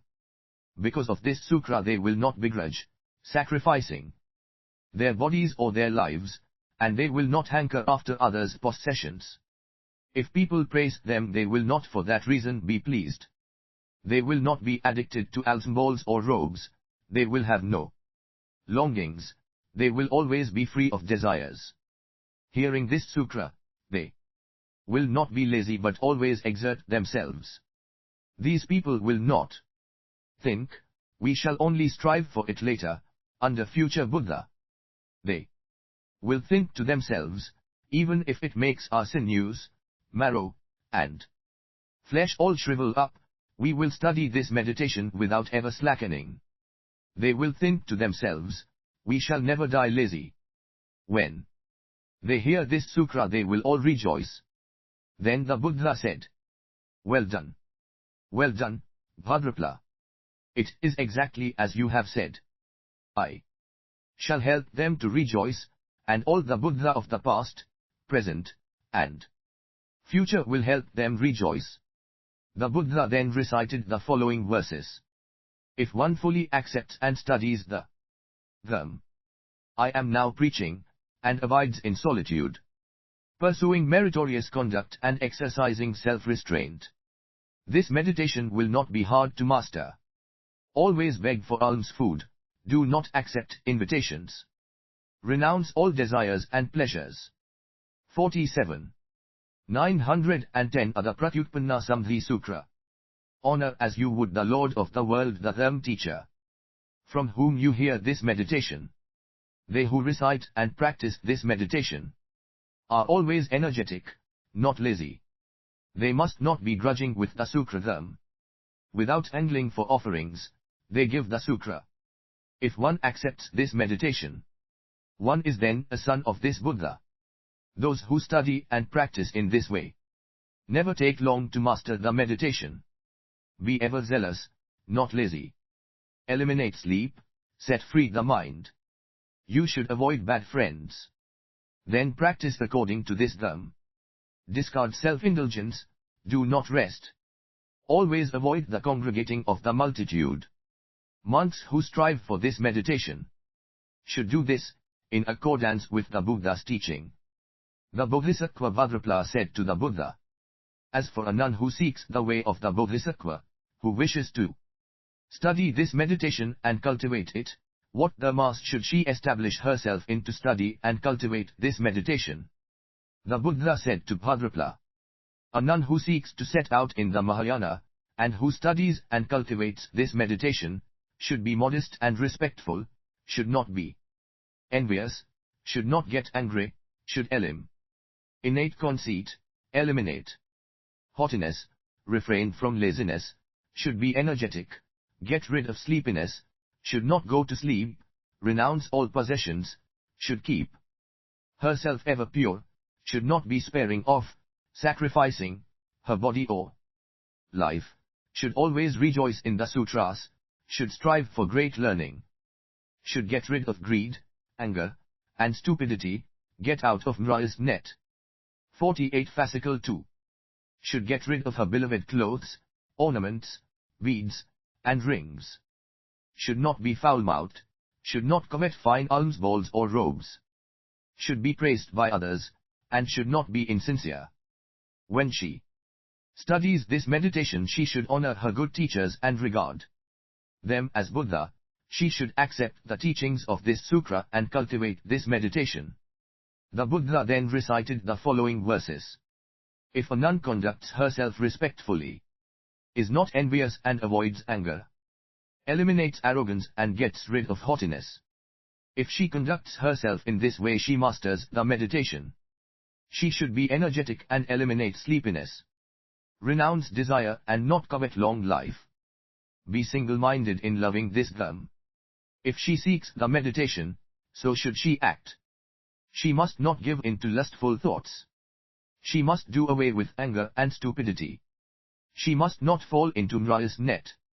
If she seeks the meditation, so should she act. If anyone studies this meditation, she should not be flirtatious, and reject carnal desire. She should renounce all suspicion. She should be sincere and not meretricious. Rejecting inferior love, she has always the greater love.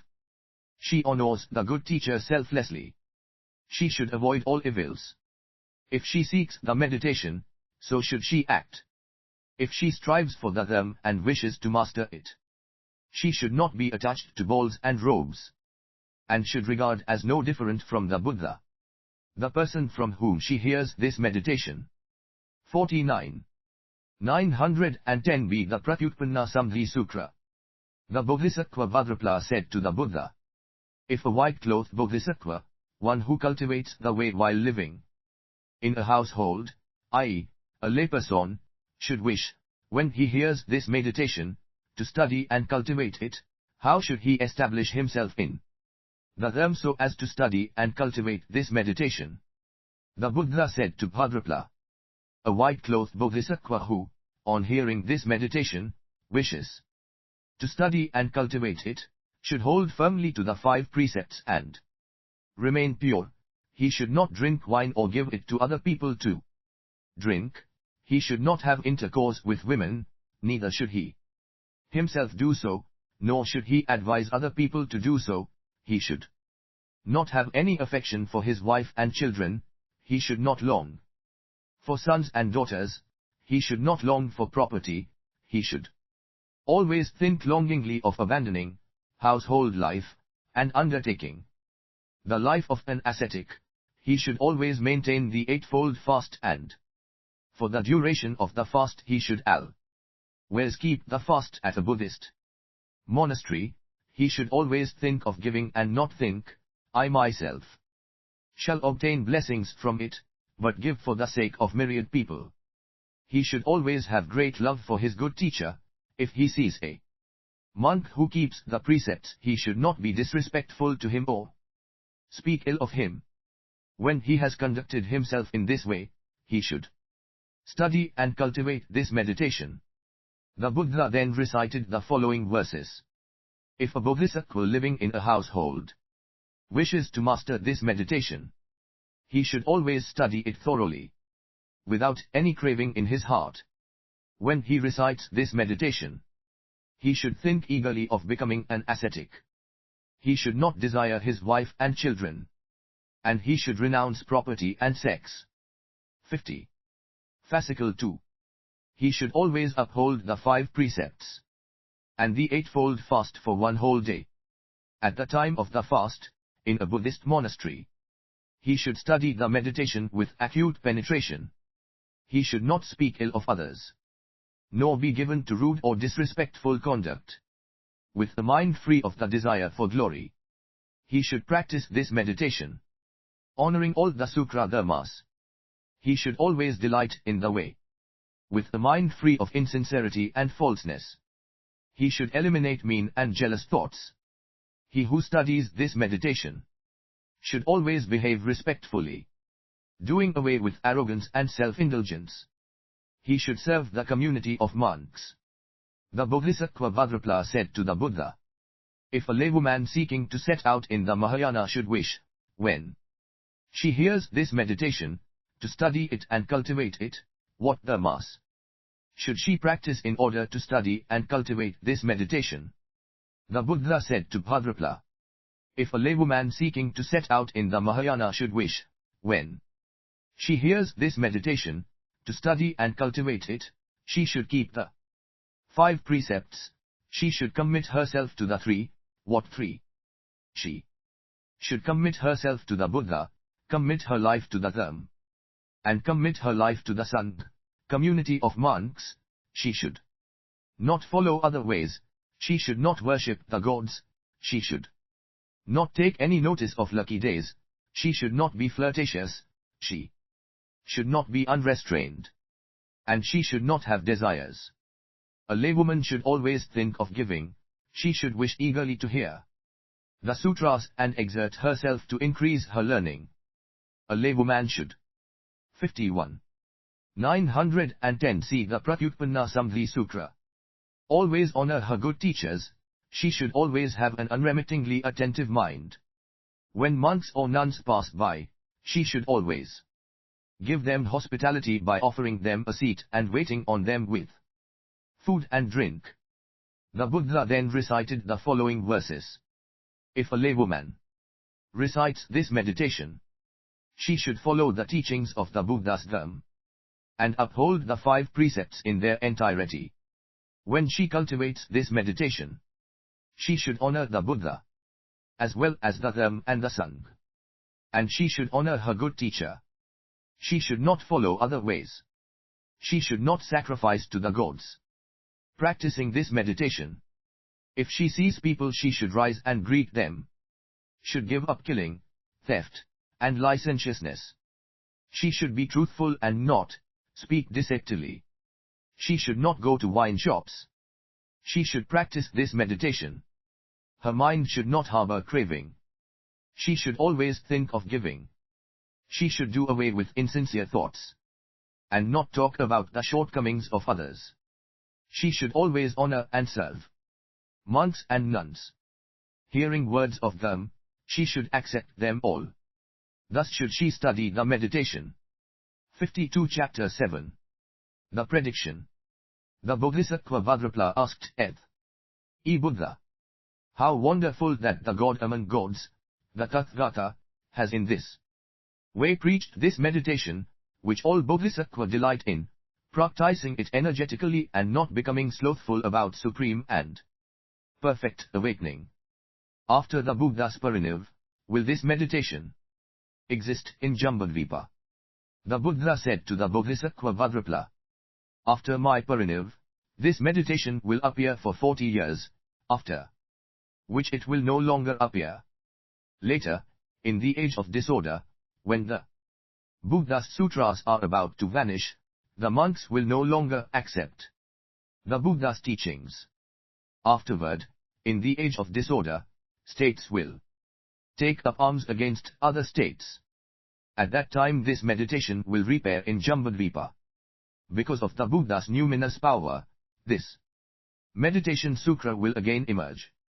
The Bodhisattva Bhadrapala and the Bodhisattva Ratnakara rose from their seats, put their robes in order, placed their hands together with interlaced fingers in front of the Buddha, and said to the Buddha, after the parinirvana of the Buddha, in the age of disorder, we shall preserve this meditation together, keep this meditation, and preach it in full to others. We shall never tire of hearing the volumes of this sutra. Then the Bodhisattva Mahasusuttavha, the Bodhisattva Guhagupta, the Bodhisattva Nadatta, the Bodhisattva Susma, the Bodhisattva Indradatta, and the Bodhisattva Varudeva said to the Buddha, when the Buddha has passed into parinirv. Later, in the age of disorder, together we shall personally preserve and keep the volumes of 53. 911 are the Pratyutpanna Samadhi Sutra. This sutra and perpetuate the Buddha's way. If there are any who have not yet heard it, together we shall preach it and teach it to them. We all accept this profound sutra, which few in the world believe. Then 500 people rose from their seats. Monks and nuns, laymen and laywomen, all placed their hands together with interlaced fingers, came before the Buddha, and said to the Buddha, after the Buddha's parinirv, in the age of disorder, when we hear this meditation we shall all personally keep it and preserve it. We would like you to entrust we 500 people to these 8 Bodhisattva. Then the Buddha smiled and a golden light shone from his mouth to the innumerable Buddha fields of the 10 quarters, illuminating them all brightly. Returning, the light circled his body 3 times and entered through the top of his head. Nanda rose from his seat, covered himself once again with his robe, and, having come forward to where the Buddha was and made obeisance to the Buddha, he withdrew and remained with hands placed together with interlaced fingers, and praised him with the following verses. Your mind is pure, your conduct is immaculate. Your divine powers of penetration are unlimited, you have great powers of magical transformation. You have overcome all obstacles, your knowledge is extraordinary. Your radiance dispels the darkness and removes defilement. Your wisdom is incalculable, your mind entirely set free. O Buddha, God among gods, with the voice of the nightingale, whom none of the followers of other ways can disturb. Why do you smile and emit this marvelous radiance? I pray that the perfectly awakened one will explain it for us. You who have love and compassion for all, Lord of beings. If one hears the soft voice of the Buddha, it explains how one advances to sagehood and changes the ways of the world. 54. 911b Fascicle 2. The Lord of the world does not show emotions for no reason. The guide of all the sages does not smile in vain. Who will now be given a prediction? O hero of the world, I pray that you explain the meaning of this for us. Who will on this day be firmly established in the way and in virtue? Who will succeed in setting out on the marvelous course? Who will now receive the treasury of profound dharmas, the supreme way and virtue to which all commit themselves? Who will on this day have compassion for the world? Who will take up this teaching of the Dharma? Who will be firmly established in Buddha wisdom? Lord of the world, I pray that you explain this for us. The Buddha then uttered the following verses to Nanda. Nanda, do you see the 500 people standing before me, with joyful hearts, singing the words, we too shall obtain this Dharma? With happy expressions on their faces, they regard the Buddha respectfully. When shall we get to be like this? They all stand on tiptoe, praising the Buddha. We should certainly attain this. Although the 500 people now present have different names, their course of action has been the same. From the beginning, they have always been happy to accept this profound sutra, and will do so again in future ages. Now I charge you and announce to you. The Buddha's knowledge, being incalculable, knows them from the beginning. 55 The Pratyutpanna Samadhi Sutra. They have not seen only one Buddha, nor have they obtained their wisdom while standing here. Laid bare are their former lives, during which they have seen 80,000 Buddha, one after the other. The 500 people kept to the way, always understood the meaning of the sutras, and strove to realize it in practice. They urged on innumerable Bodhisattva, always practiced love and compassion, and preserved the sutra, the mass. They encouraged and taught all the many people. bringing them all to the practice of the Great Way. They knew and saw past lords of the world. Saw 80 million billions of them. Widely renowned, liberated in mind. They preserved this dharma that moves in 3 turns. Here, in the present age, they receive my teaching. They will distribute and make offerings to these relics. Calmly and carefully they will accept and study what the Buddha has taught. They will all recite it and have their commission. They will place it in stupas and in the mountains. Or they will entrust it to the gods, the dragons, or the Gandharvas. Each one, when he has handed over the volumes of the Sutra, will at the end of his life be born in heaven above. When their lives in heaven above come to an end, they shall return to the world. Each one being born of different stock. They shall once more take up the practice of the Buddha's way, and shall distribute this Sutra in accordance with their woes. 56. 911 See Fascicle 2. Because they love this Sutra dharma, they will find it as soon as they look for it, take it and put it into practice. They will cause innumerable people to hear it. Their joy will be hard to measure and their minds without equal. These wise ones will not tire of the dharma. They will not be attached to their bodies or their lives. They will vanquish all followers of heterodox ways. They shall bestow the Sutra dharma and glorify its intent. Nobody can obtain, take up, recite, or expound this Sutra dharma. But the people of the 4 classes now standing in my presence, the host of the 500 are fit and able to take it up. These 8 Bodhisattva, Bhadrapala, Ratnakara, Nadatta, Mahsusutavha, Varudeva, Indradatta, Sasma, Guhagupta, the monks and nuns and the pure believers, accept the mysterious dharma with its sentences of exalted meaning. With the way of the Sutra they always show compassion for the world. They proclaim widely the universal teaching that flows everywhere. Here, the 8 Bodhisattva, Bhadrapala and the others, are the champions of the host of 500. They will always take up the sutras of universality, and be free of attachment to the many ways of the world, loosening all bonds, understanding the wisdom of emptiness, with the color of polished red gold and the marks of 100 blessings. They constantly act with love and compassion and deliver beings. They dispense security and destroy all defilements. 57 The Pratyutpanna Samadhi Sutra. After their lives come to an end they are born in families that uphold the dharma. They will never again return to the 3 evil destinies. Following each other for generation after generation, they will always be in accord. Afterward they shall attain the noble way of the Buddha. They have already done away with the 8 places of hardship, and they avoid all the evil destinies. No one can assist their meritorious conduct. No one can measure the blessings they receive. They shall once more encounter Maitreya Buddha, and, being all of the same mind, will go to commit themselves to him. Together they shall all make offerings, being of equal love and compassion. They shall attain the sentence of supreme quiescence. Their minds are all in total harmony. They intend rightly to serve the Lord among humans. Not relying on worldly things, they will obtain patient acceptance of the dharma, and quickly attain the practice of the supreme great way.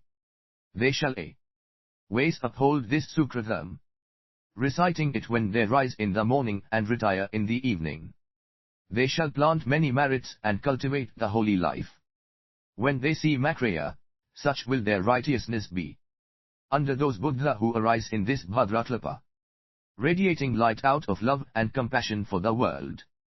Everywhere, wherever they are, they will take up the dharma, and serve the Buddha of the past, present, and future. They will all make offerings to the heroes of the world. Seeing the lords of the 3 ages, they will be free of all the poisons. 58 Fascicle 2. They shall quickly attain the noble way of the Buddha, which is inconceivable and incalculable.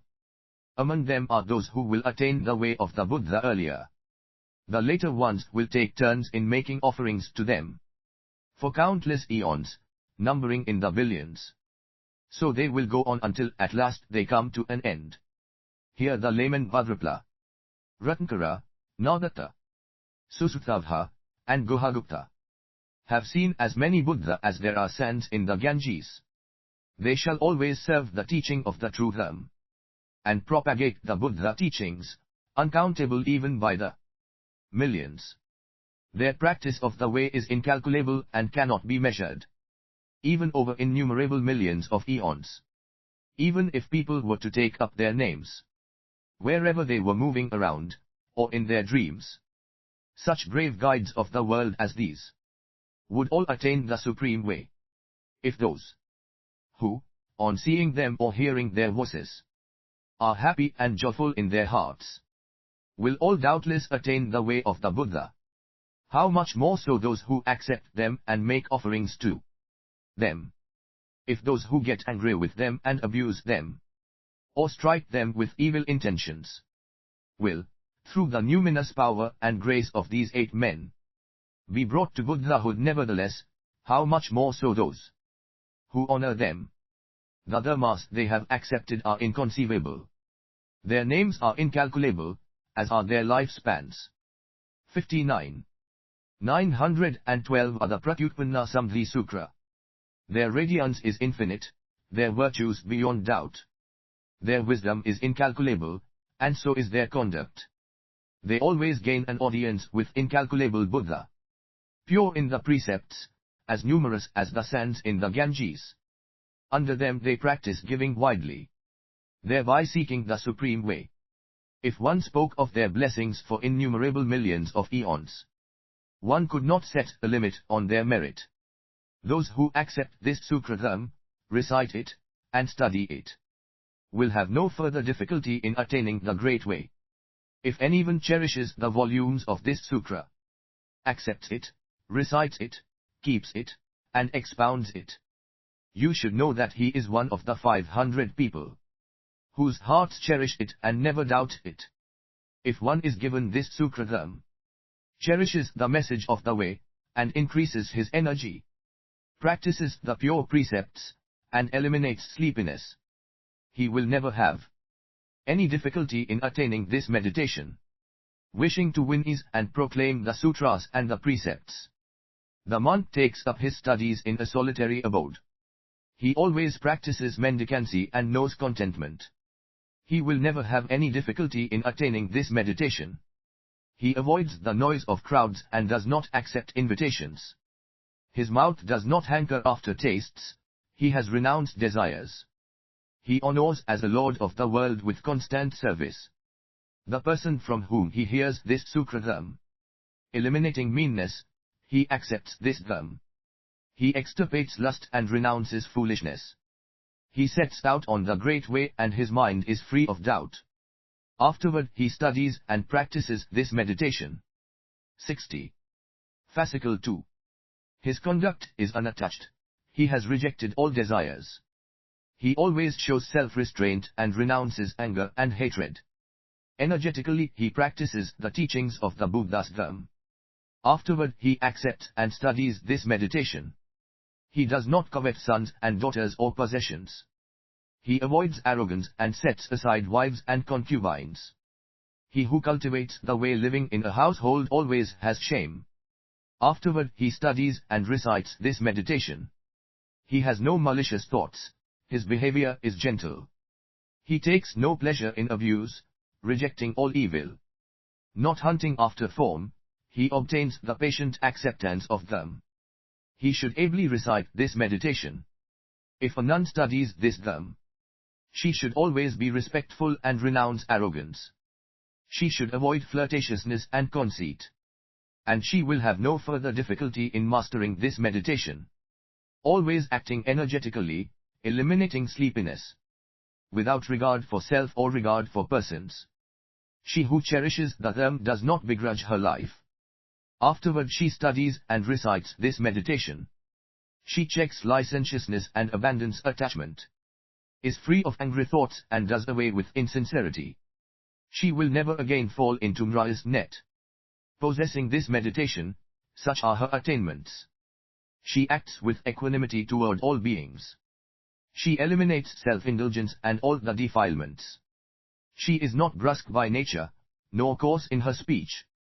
Afterward she studies and recites this meditation. She should not covet, even for a moment, alms balls, robes, or clothes. 61. 912b The Pratyutpanna Samadhi Sutra. She should honor her good teachers, regarding them as Buddha. Afterward she studies and recites this meditation, securing thereby a fine advantage and avoiding the evil destinies. They single-mindedly believe and rejoice in the teachings of the Buddha's Dharma, and avoid all the 8 places of hardship. Such are the gains for those who keep this sutra. 62 Chapter 8. Protection.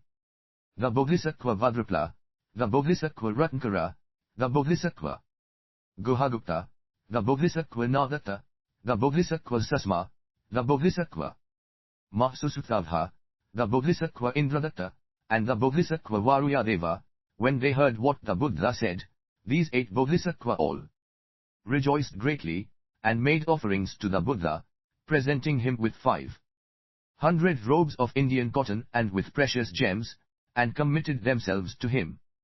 The Buddha said to Nanda, "This Bhadrapala and his companions are the teachers of the 500 Bodhisattva. Always upholding the central and true Dharma, they will come together and teach them as required, so that all will rejoice, having minds that are happy, minds that are adaptable, minds that are pure, and minds that reject desire." Then the 500 all put their hands together with interlaced fingers, and stood before the Buddha. The Bodhisattva Bhadrapala said to T. He Buddha, "How many things should Bodhisattva possess to master this meditation, O God among gods?" The Buddha said, "If Bodhisattva have 4 things they quickly master this meditation." What are the 4? First, they have no faith in other ways. Second, they eradicate the passions. Third, they act in accordance with the Dharma. Fourth, they have no desire for rebirth. These are the 4 things by which Bodhisattva quickly master this meditation. The Buddha said to Bhadrapala, "Any Bodhisattva who study this meditation, or keep it, or recite it, or cultivate it, will obtain 500 meritorious virtues for themselves." 63. 912 See the Pratyutpanna Samadhi Sutra. In this very life, Bhadrapala, it is like a monk with a loving heart. He is never harmed by poison, he is never harmed by weapons, fire cannot burn him, he cannot drown, and rulers cannot take advantage of him. In the same way, if Bodhisattva cultivate this meditation, they are never harmed by poison, never harmed by weapons, never burned by fire, never drowned, and never taken advantage of by rulers. For example, Bhadrapala, when the aeon is destroyed in flames, even if the Bodhisattva who possesses this meditation were to fall into that fire, the fire would immediately be extinguished, in the same way that a large pitcher of water extinguishes a small fire. The Buddha said to Bhadrapala, "It is exactly as I say. As for those Bodhisattva who possess this meditation, if rulers or thieves or water or fire or dragons or snakes or yakas or wild beasts or pythons or flood dragons or lions or tigers or wolves or dogs or humans or non-humans or apes or hungry ghosts or kumbhas try to molest people, or try to kill people, or try to rob people of their alms balls and robes, or ruin people's meditation, or rob them of their mindfulness, if they wish to affect these Bodhisattva, they will never be able to do so." The Buddha said, "It is exactly as I say. Except for what they have brought on themselves in former lives, nothing else can affect them." The Buddha said, "It is exactly as I say. If Bodhisattva possess this meditation, they never suffer a sickness of the eyes, their ears, noses, mouths, and bodies are free of sickness, their minds never know grief or distress.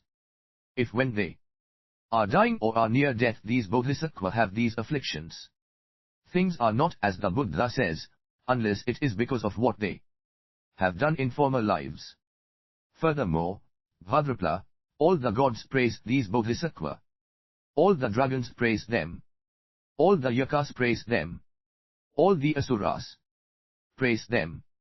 All the garuas, kinnaras, mahoragas, humans, and non-humans praise these bodhisattvas.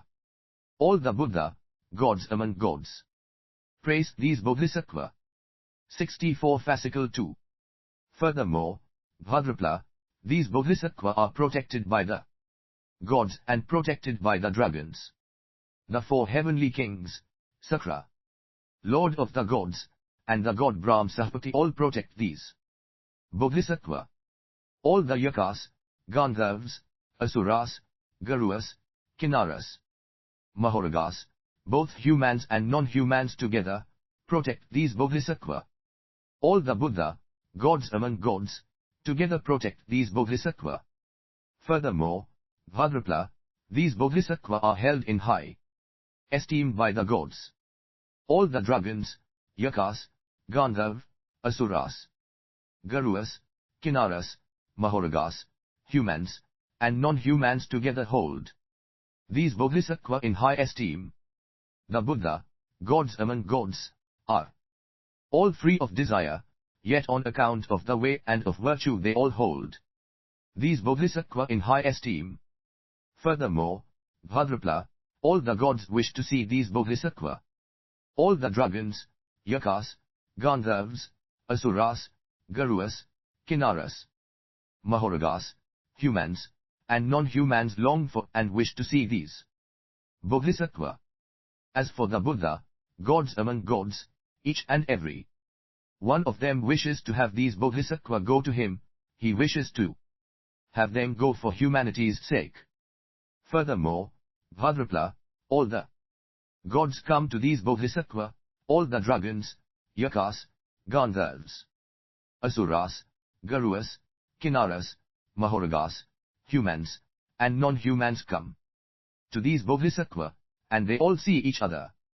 As for the Buddha, gods among gods, the bodhisattvas not only see them during the daytime, but at night in their dreams they both see the Buddha bodies and each of the Buddha tells them his own name.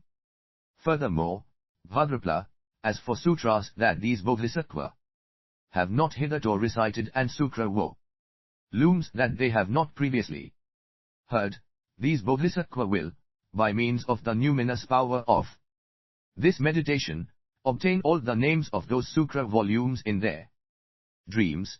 They will see them all and hear all the sounds of the sutras. If they do not obtain them in the daytime, then they see and obtain them all at night in their dreams. The Buddha said to Bhadrapala. 65. 913 of the Pratyutpanna Samadhi Sutra. If for an eon or for more than an eon I were to proclaim the merits of the bodhisattva who possess this meditation, I would not be able to come to an end, to say nothing of those who strive energetically to master this meditation. The Buddha then recited the following verses.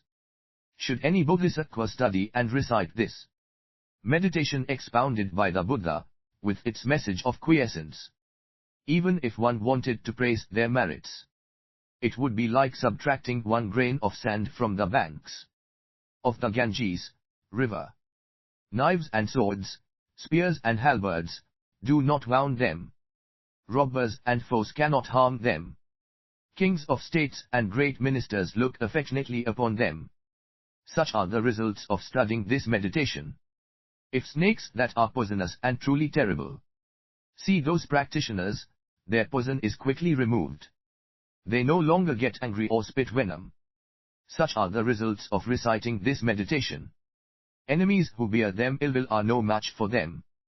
Gods, dragons, spirits, and kinnaras all fall silent when they see their ominous radiance.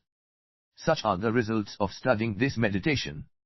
Evil wolves and pythons of the wilds, lions, fierce tigers, deer, and apes. Without harmful intentions, keeping their poison hidden. All come to provide these practitioners with their personal protection. Evil spirits who seize people's souls. And all gods and human beings who harbor harmful intentions. Submit of their own accord when they sense their numinous power. Such are the results of studying this meditation. 66. 913b Fascicle 2. They do not fall sick, nor do they suffer pain. Their hearing and vision are acute and clear, without dimness or blockage. Their eloquence in speaking is outstanding. Those who practice the meditation quickly attain this. They never fall into hell, and avoid the destiny of hungry ghosts and animals. In all their rebirths, life after life, they remember their former existences. Such are the results of studying this meditation. The spirits and Gandharvas together protect them, as do the gods and human beings as well, along with the Asuras and the Mahoragas. Such are the results of practicing this meditation. All the gods together extol their virtues. The gods, humans, dragons, spirits, and kinnaras. The Buddha praise them and fulfill their aspirations, because they recite the Sutra and preach it for the sake of others. They do not regress in their aspiration to the way. Nor is the meaning of the term wisdom exhausted for them. None can equal the beauty of their appearance, if they recite and practice this Sutra and teach others. When states takes up arms against states, and the people are in turmoil, when famine is rife, and there is dire need, they never suffer an early death before their time is up. Those who can recite this Sutra and teach others, valiantly they triumph over all the deeds of Mra. Their minds know no fear, nor does their hair stand on end. Their meritorious conduct is inconceivable. Such are the results of practicing this meditation. 67 The Pratyutpanna Samadhi Sutra. Bewitchery, magic, and the casting of spells. The improper action of those who follow foul heretical ways can never affect their bodies, because they delight in the Dhamma and know it thoroughly. Everyone together sings of their virtues. The honored sons of the Buddha, fully endowed with the knowledge of emptiness. Such are the results for those into whose hands this sutra passes. Afterward, in the future, in the very last days, they will always act energetically and be joyful. Will uphold this Dhamma with one heart, harmoniously. Will accept and keep the sutra volumes, expound and recite them. It is therefore to them that I now speak. 68 Chapter 9. Kemerge Buddha. The Buddha said to Bhadrapala, once upon a time, innumerable incalculable eons ago, there was a Buddha by the name of Kemerge, Buddha, Tathagata, Arhat, perfectly awakened one, most highly honored in the world, bringer of peace to the world. RLD, brilliant with regard to the sutras, and known as God among gods in heaven and beneath it. At that time a certain elder's son by the name of Sudatta came with 20,000 people to Kemerge Buddha, made obeisance to that Buddha, withdrew, and sat down to one side. The elder's son Sudatta asked Kemerge Buddha about this meditation.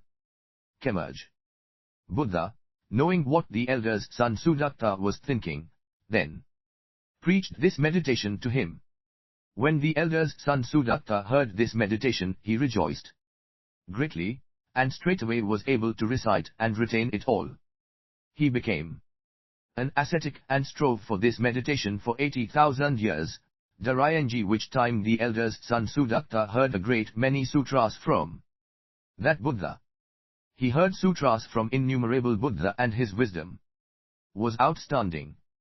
Thereafter, when the life of the elder's son Sudatta came to an end, he was reborn in the heaven of the 33 gods. Subsequently, he came back down from heaven and was reborn in the world.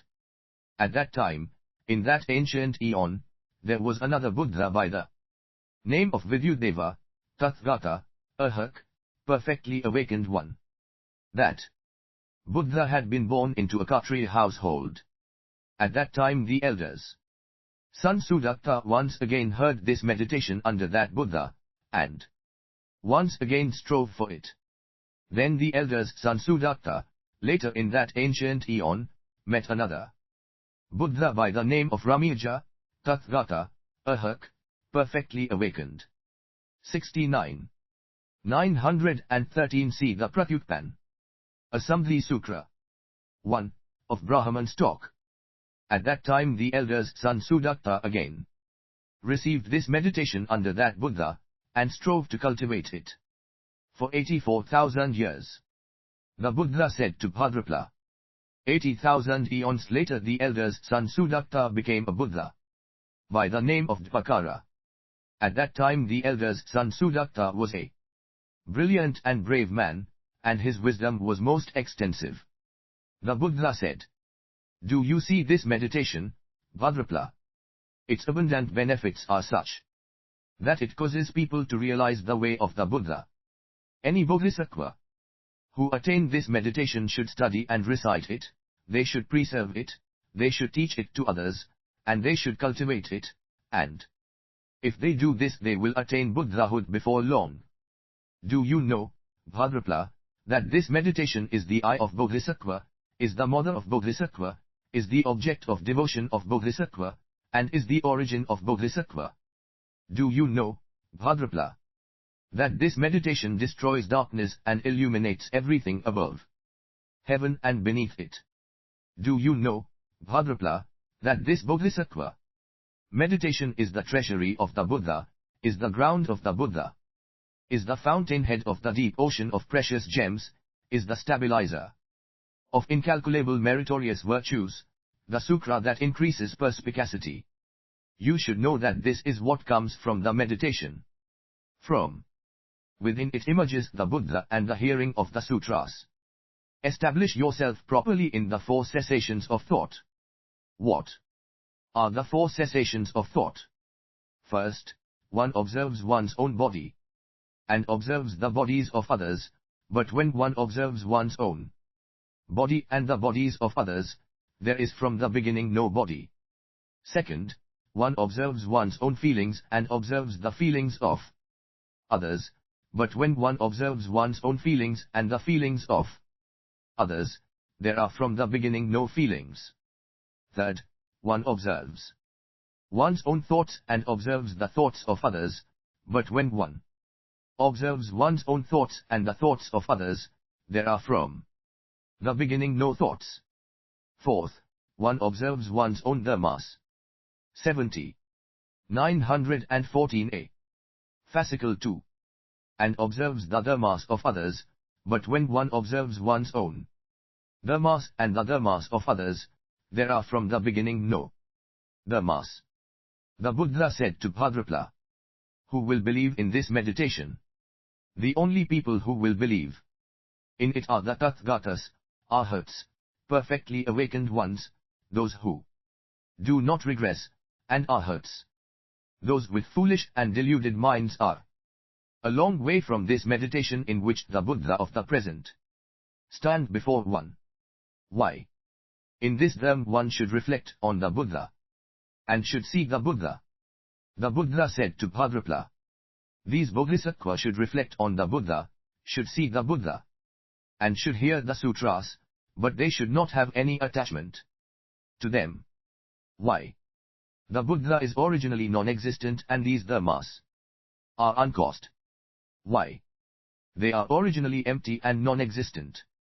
When each person undertakes reflection on dharmas, in these dharmas there is nothing to grasp, in these dharmas there is no attachment. They are like empty space, they are utterly pure. These dharmas are thought by people. They are completely non-existent. They are non-existent. These dharmas are apparent only, what is caused is merely empty and still. Like nirvana. These dharmas are non-existent. Originally these dharmas do not exist, they come from nowhere and they go nowhere. People are originally non-existent. Those unattached to these dharmas are close. while those who have attachment are far. The Buddha said to Bhadrapala, those who cultivate this meditation enter the formless by means of form. Seeing the Buddha, they reflect on the Buddha and cultivate awakening. Hearing the sutras, they reflect on the dharmas and cultivate awakening. They must not think of the self and they must not become attached to the dharmas. Why? They are cultivating awakening. Bhadrapala, there are those who cultivate awakening and do not see the Buddha. If they have so much as a hair of attachment, they will not. 71. The Pratyutpanna Samadhi Sutra. Obtain the dharmas. If they give to others with expectations of receive something in return, that is not giving. If they keep the precepts with expectations of receiving something, that is impurity. If they covet the dharma, they will not obtain nirvana. If they are insincere with regard to the sutras, they will not succeed in being brilliant. If they take pleasure in assemblies and delight in other ways, they will never be able to master the single practice. Those whose thoughts run into difficulties when it comes to desire and who become angry will not be capable of patient acceptance. They who hate will not succeed in preaching to others.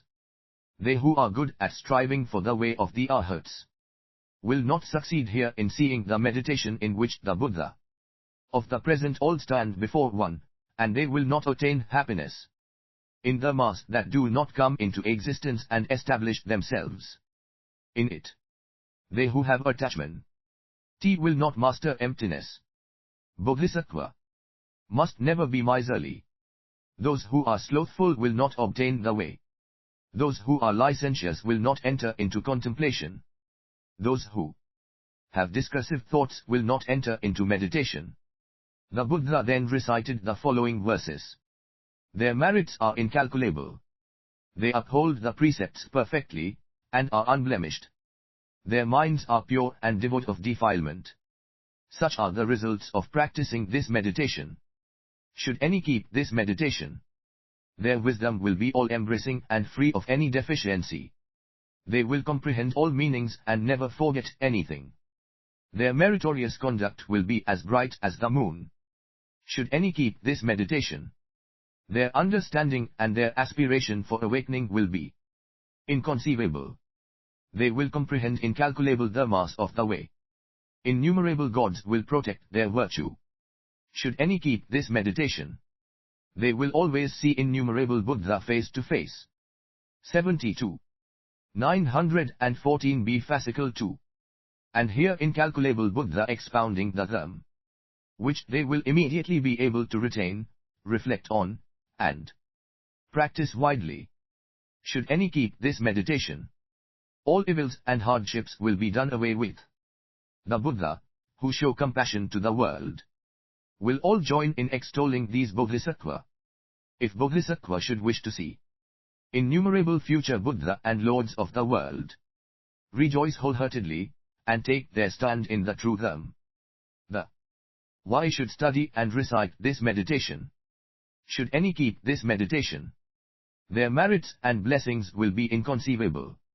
They will be first and foremost in attaining a human body, preeminent in leaving household life and practicing mendicancy.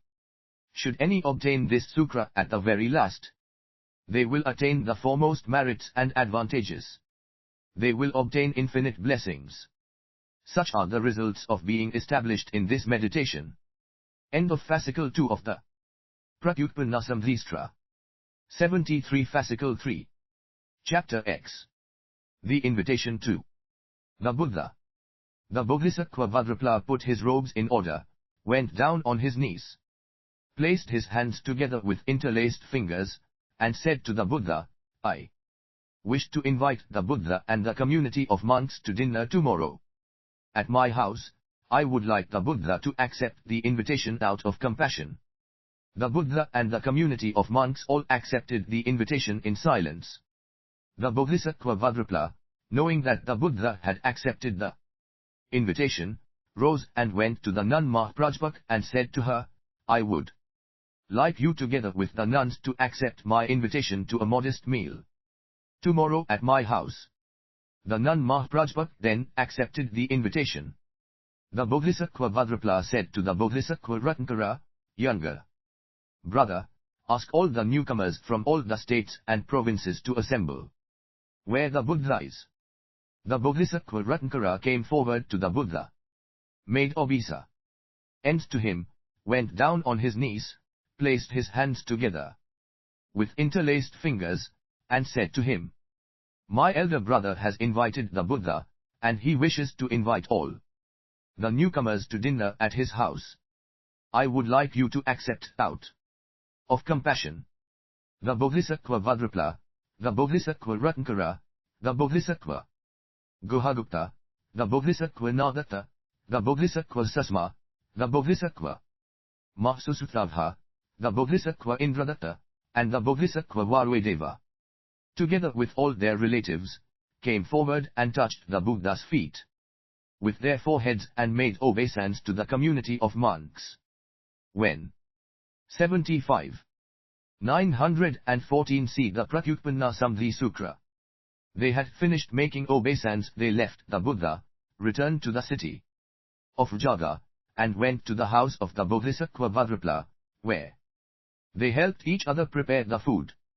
The four heavenly kings, Sutra, the Lord of the gods, and Brahmasapati all came quickly to help the Bodhisattva Bhadrapala prepare all the food.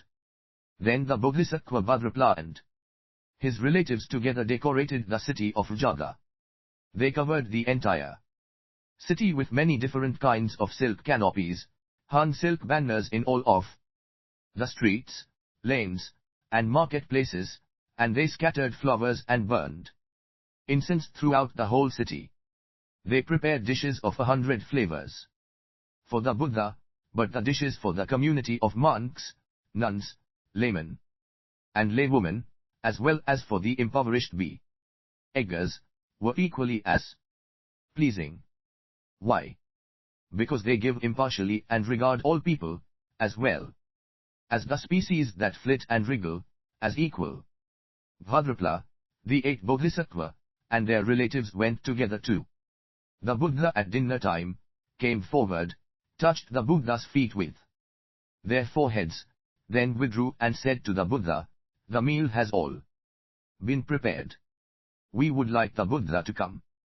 Then the Buddha and the community of monks adjusted their robes, took up their alms bowls, and went together. All those who had assembled there followed the Buddha into the city of Jaga to the house of the Bodhisattva Bhadrapala.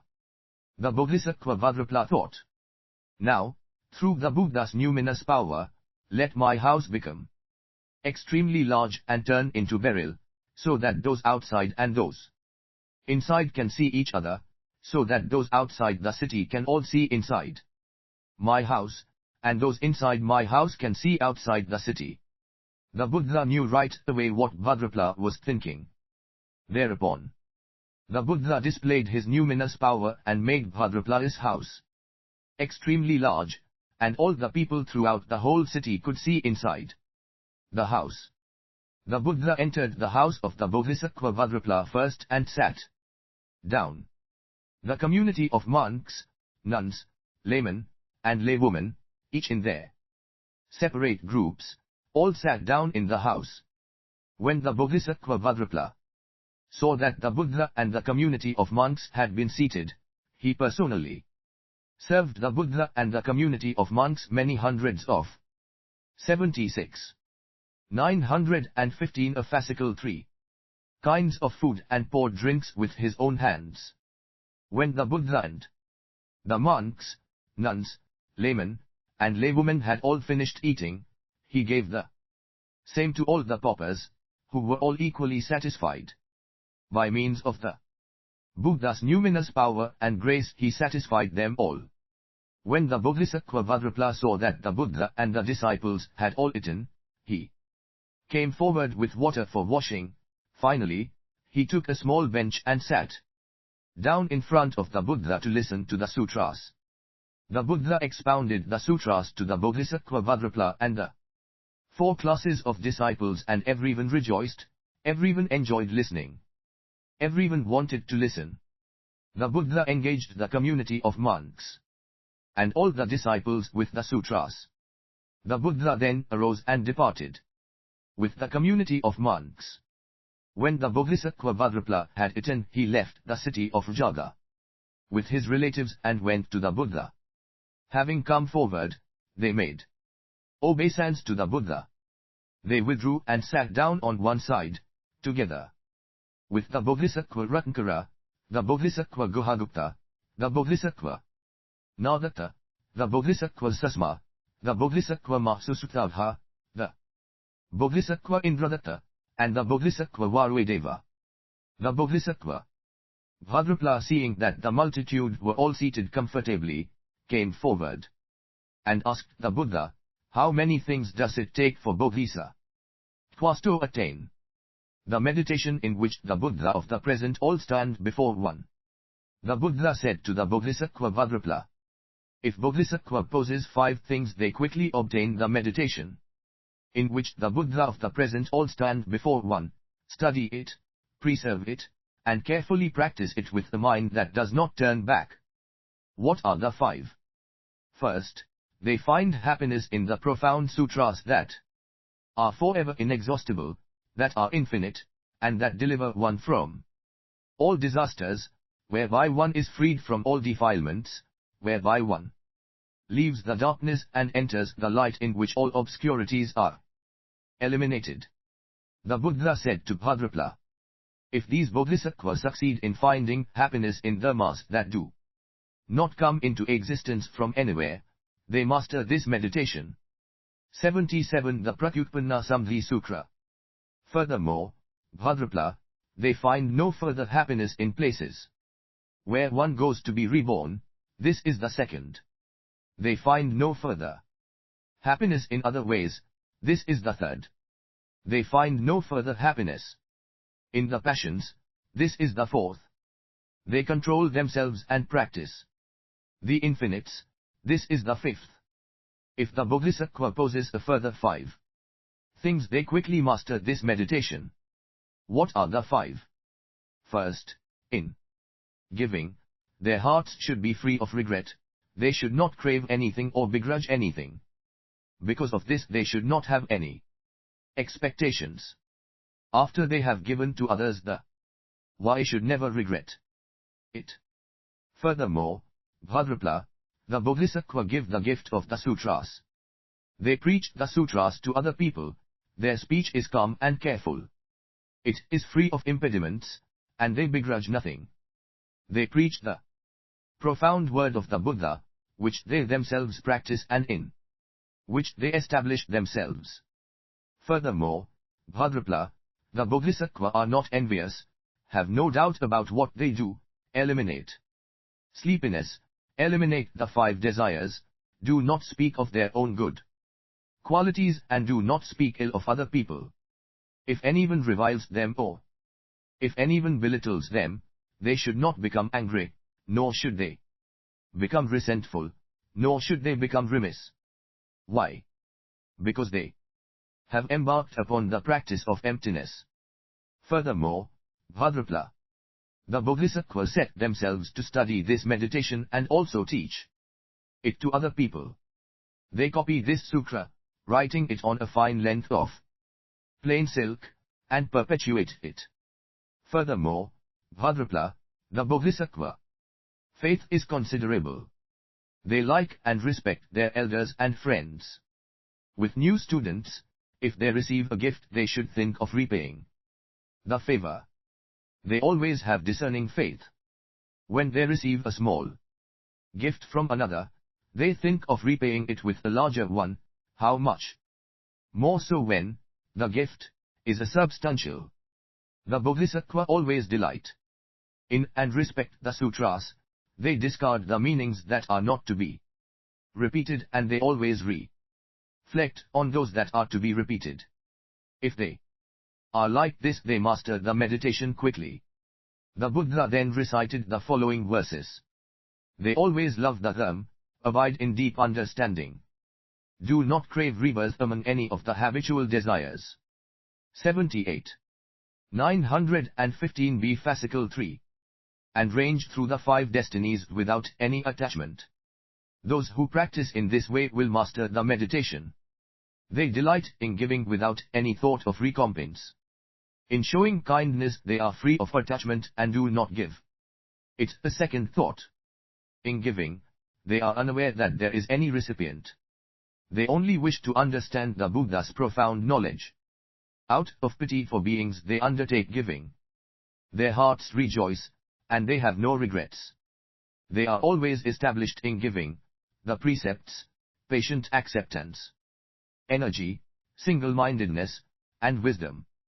Fully endowed with the 6 transcendences, the means of attracting everyone, and the 4 states of equanimity of love, compassion, joy, and circumspection. Adept in the use of expedients, delivering beings. Those who practice in this way will master the meditation. Those who undertake giving and eliminate miserliness.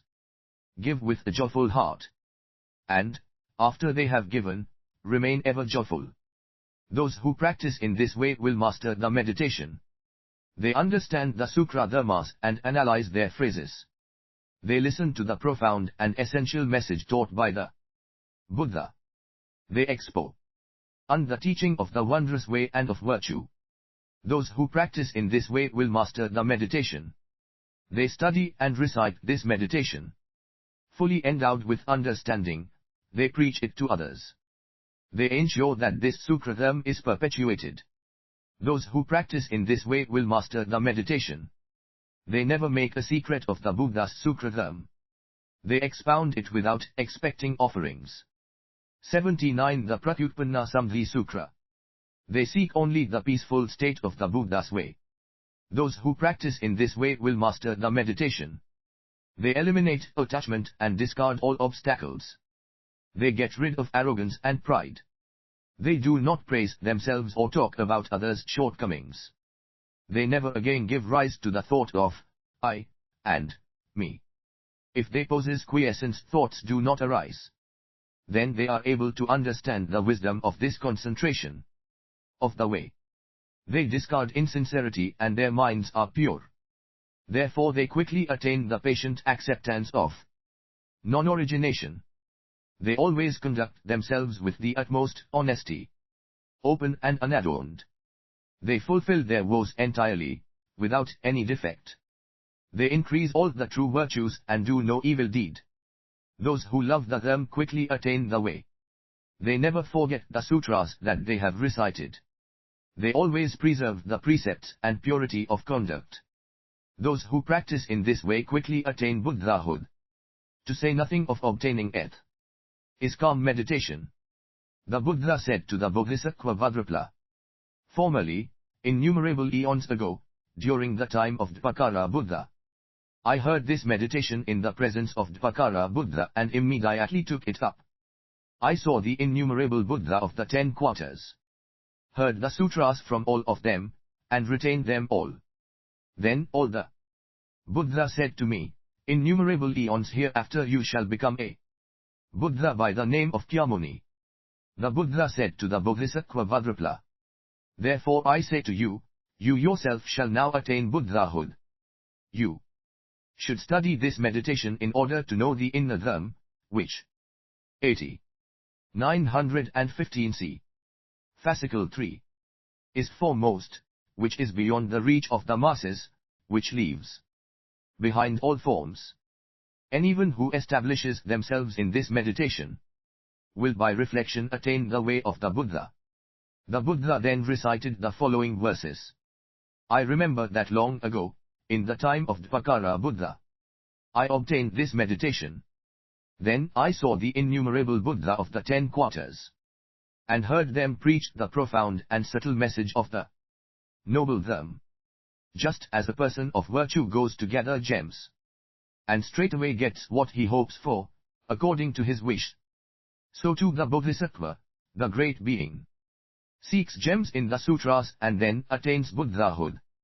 The Bodhisattva Vajrapala said to the Buddha, God among gods, how should people cultivate this meditation?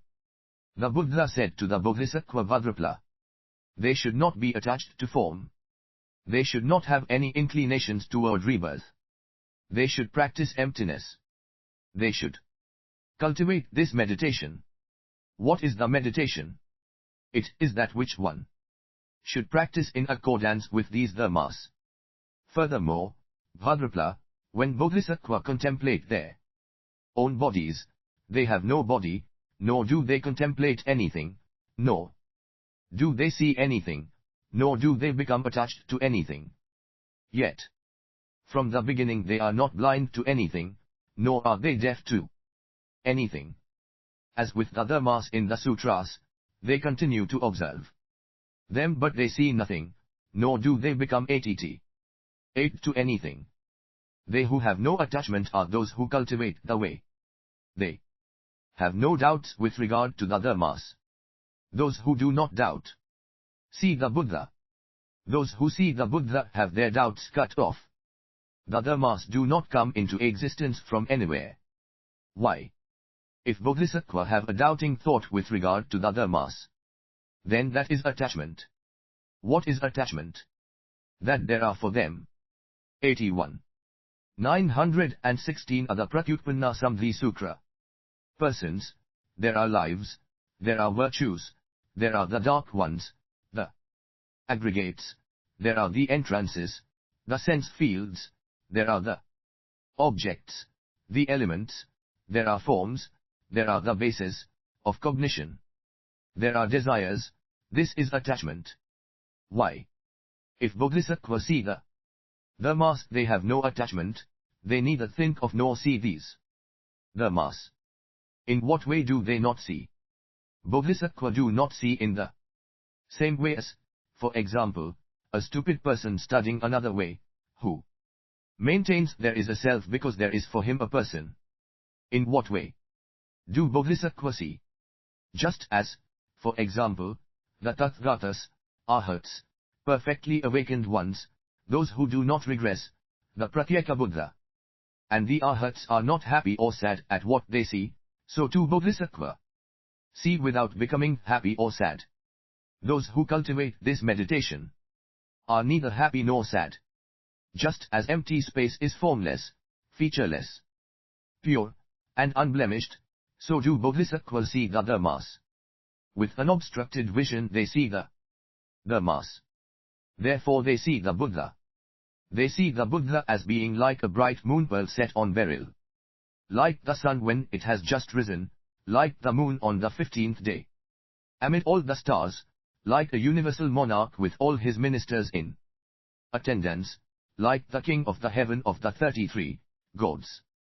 Sakra, lord of the gods, among all the gods, like Brahm, king of the gods, enthroned on high among all the Brahm gods, like a torch blazing on the summit of a high mountain, like the king of physicians, healing the illnesses of people with medicines, like a lion going his solitary way, like all the wild geese flying through the air with their leader out in front, like the piled snow on a high mountain under the winter moon, clearly visible on all four sides, like the adamantine mountains, the great boundary of heaven and earth, warding off impurity, like the nether waters that support the earth, like the vines that support the water, purified of all defilements, the same as empty space. Like the summit of Mount Sumeru, adorned with the heaven of the 33 gods. Such are the Buddha. The Buddha observance of the precepts, the Buddha numinous power, and the Buddha meritorious virtues shine most brightly in innumerable realms. In this way, do these Bodhisattvas see the Buddha of the 10 quarters, hear the sutras, and accept them all. 82 Fascicle 3. The Buddha then recited the following verses. The Buddha are immaculate and undefiled. With their host of meritorious virtues they are quite free of attachment. Exalted are their powers of numinous penetration and marvelous their voices. With the drum of the dharma they convey the meaning and teach all the sounds. Make offerings of all kinds of fragrant flowers to the awakened gods among gods, liberated in wisdom. With innumerable virtues present the relics. With banners, canopies, and perfumes, in search of the meditation. Hear the all-marvelous them and master it completely. Avoid downfall and understand quiescence. Never think discursively of, or become attached to, empty the mass. You should aim at understanding profound and unobstructed knowledge. Pure like the moon or sun radiating light. Resembling the god Brahm in his original palace. Call to mind the lords of the world with a mind that is always pure. In your thoughts be free of attachment and do not think discursively of emptiness. Like the winter moon or snow in the high mountains. Or like the king of a state, a lord among humans. Or the pure pearl, which surpasses all gems. So should you contemplate the Buddha marks and characteristics. Like the kings of geese in flight with their leader out in front. Or space that is pure and undefiled. So too are the Buddha, whose color is that of polished red gold. The Buddha's sons, reflecting on them, make offerings to the lords. Eliminate all obscurities, get rid of dimness. And then you shall quickly attain the pure meditation. 83. 916b The Pratyutpanna Samadhi Sutra. Discard all thoughts and wishes. With immaculate conduct you shall obtain mental concentration. Be undefiled, free yourself of impurity. Get rid of anger and be without stupidity. If one's vision is clear and naturally bright, one will encounter no obstruction in calling to mind the Buddha. Meritorious virtues. If one ponders the moral purity of the Buddha, lords of the world, one's mind is free of attachment and does not long for anything. One does not see, I, or, me, or possessions. Nor is there any arising in forms and signs. If one discards birth and death and is free of all views, gets rid of arrogance and is pure in knowledge, avoids haughtiness and is not conceited, one hears the tranquil meditation and avoids roaring views. If any monk, son, or grandson of the Buddha, or faithful nun, or man of pure faith, or woman of pure faith who has done away with desire, should reflect on it or energetically study it, they will master this Dhamma. 84 Chapter 11. Formlessness. The Buddha said to the Bodhisattva Bhadrapala, any Bodhisattva who wished to study this meditation and quickly master it should first eliminate any conception of form and get rid of conceit. When they have eliminated conceptions and when they are no longer conceited, then they should study this meditation and they should not be disputatious. What is disputatiousness? It is slandering emptiness. Therefore, they should not join in disputes and they should not slander emptiness, and then they should recite this meditation. The Buddha said to Bhadrapala, for any Bodhisattva who study and recite this meditation, there are 10 things in which they should establish themselves. What are the 10? First, if any other people are presented with alms balls, robes, or clothes, they are not envious. Second, they should love and respect others and show filial obedience to their seniors. Third, they should repeatedly think of repaying favors. Fourth, they do not speak falsely and avoid what is contrary to the Dhamma. Fifth, they always practice mendicancy and do not accept invitations. Sixth, they should be energetic in walking up and down. Seventh, they should not go to sleep day or night. Eighth, they always wish to give gifts to the entire world, without begrudging anything or ever having regrets. Ninth, they immerse themselves deeply in wisdom and are without attachment. 10th, they should first honor and serve their good teachers and regard them as Buddha, and only then should they recite this meditation. These are the 10 things they should accord with them, and then those who act in this way will obtain 8 things. What are the 8 things? First, they are pure in the precepts to the very last detail. Second, they do not have anything to do with other ways and move in wisdom. Third, they are 85. 916 See the Pratyutpanna Samadhi Sutra. Pure in wisdom, and have no further craving for rebirth. Fourth, their vision is pure and they no longer desire birth and death. Fifth, they are highly learned and free of attachment. Sixth, they are pure in energy, and realize the attainment of Buddhahood for themselves. Seventh, if anyone makes offerings to them they are not happy because of it. Eighth, they are truly set on supreme and perfect awakening and are not to be swayed from it. These are the 8 things. The Buddha then recited the following verses. Those who possess wisdom do not give rise to conceptions. They eliminate conceit and arrogance.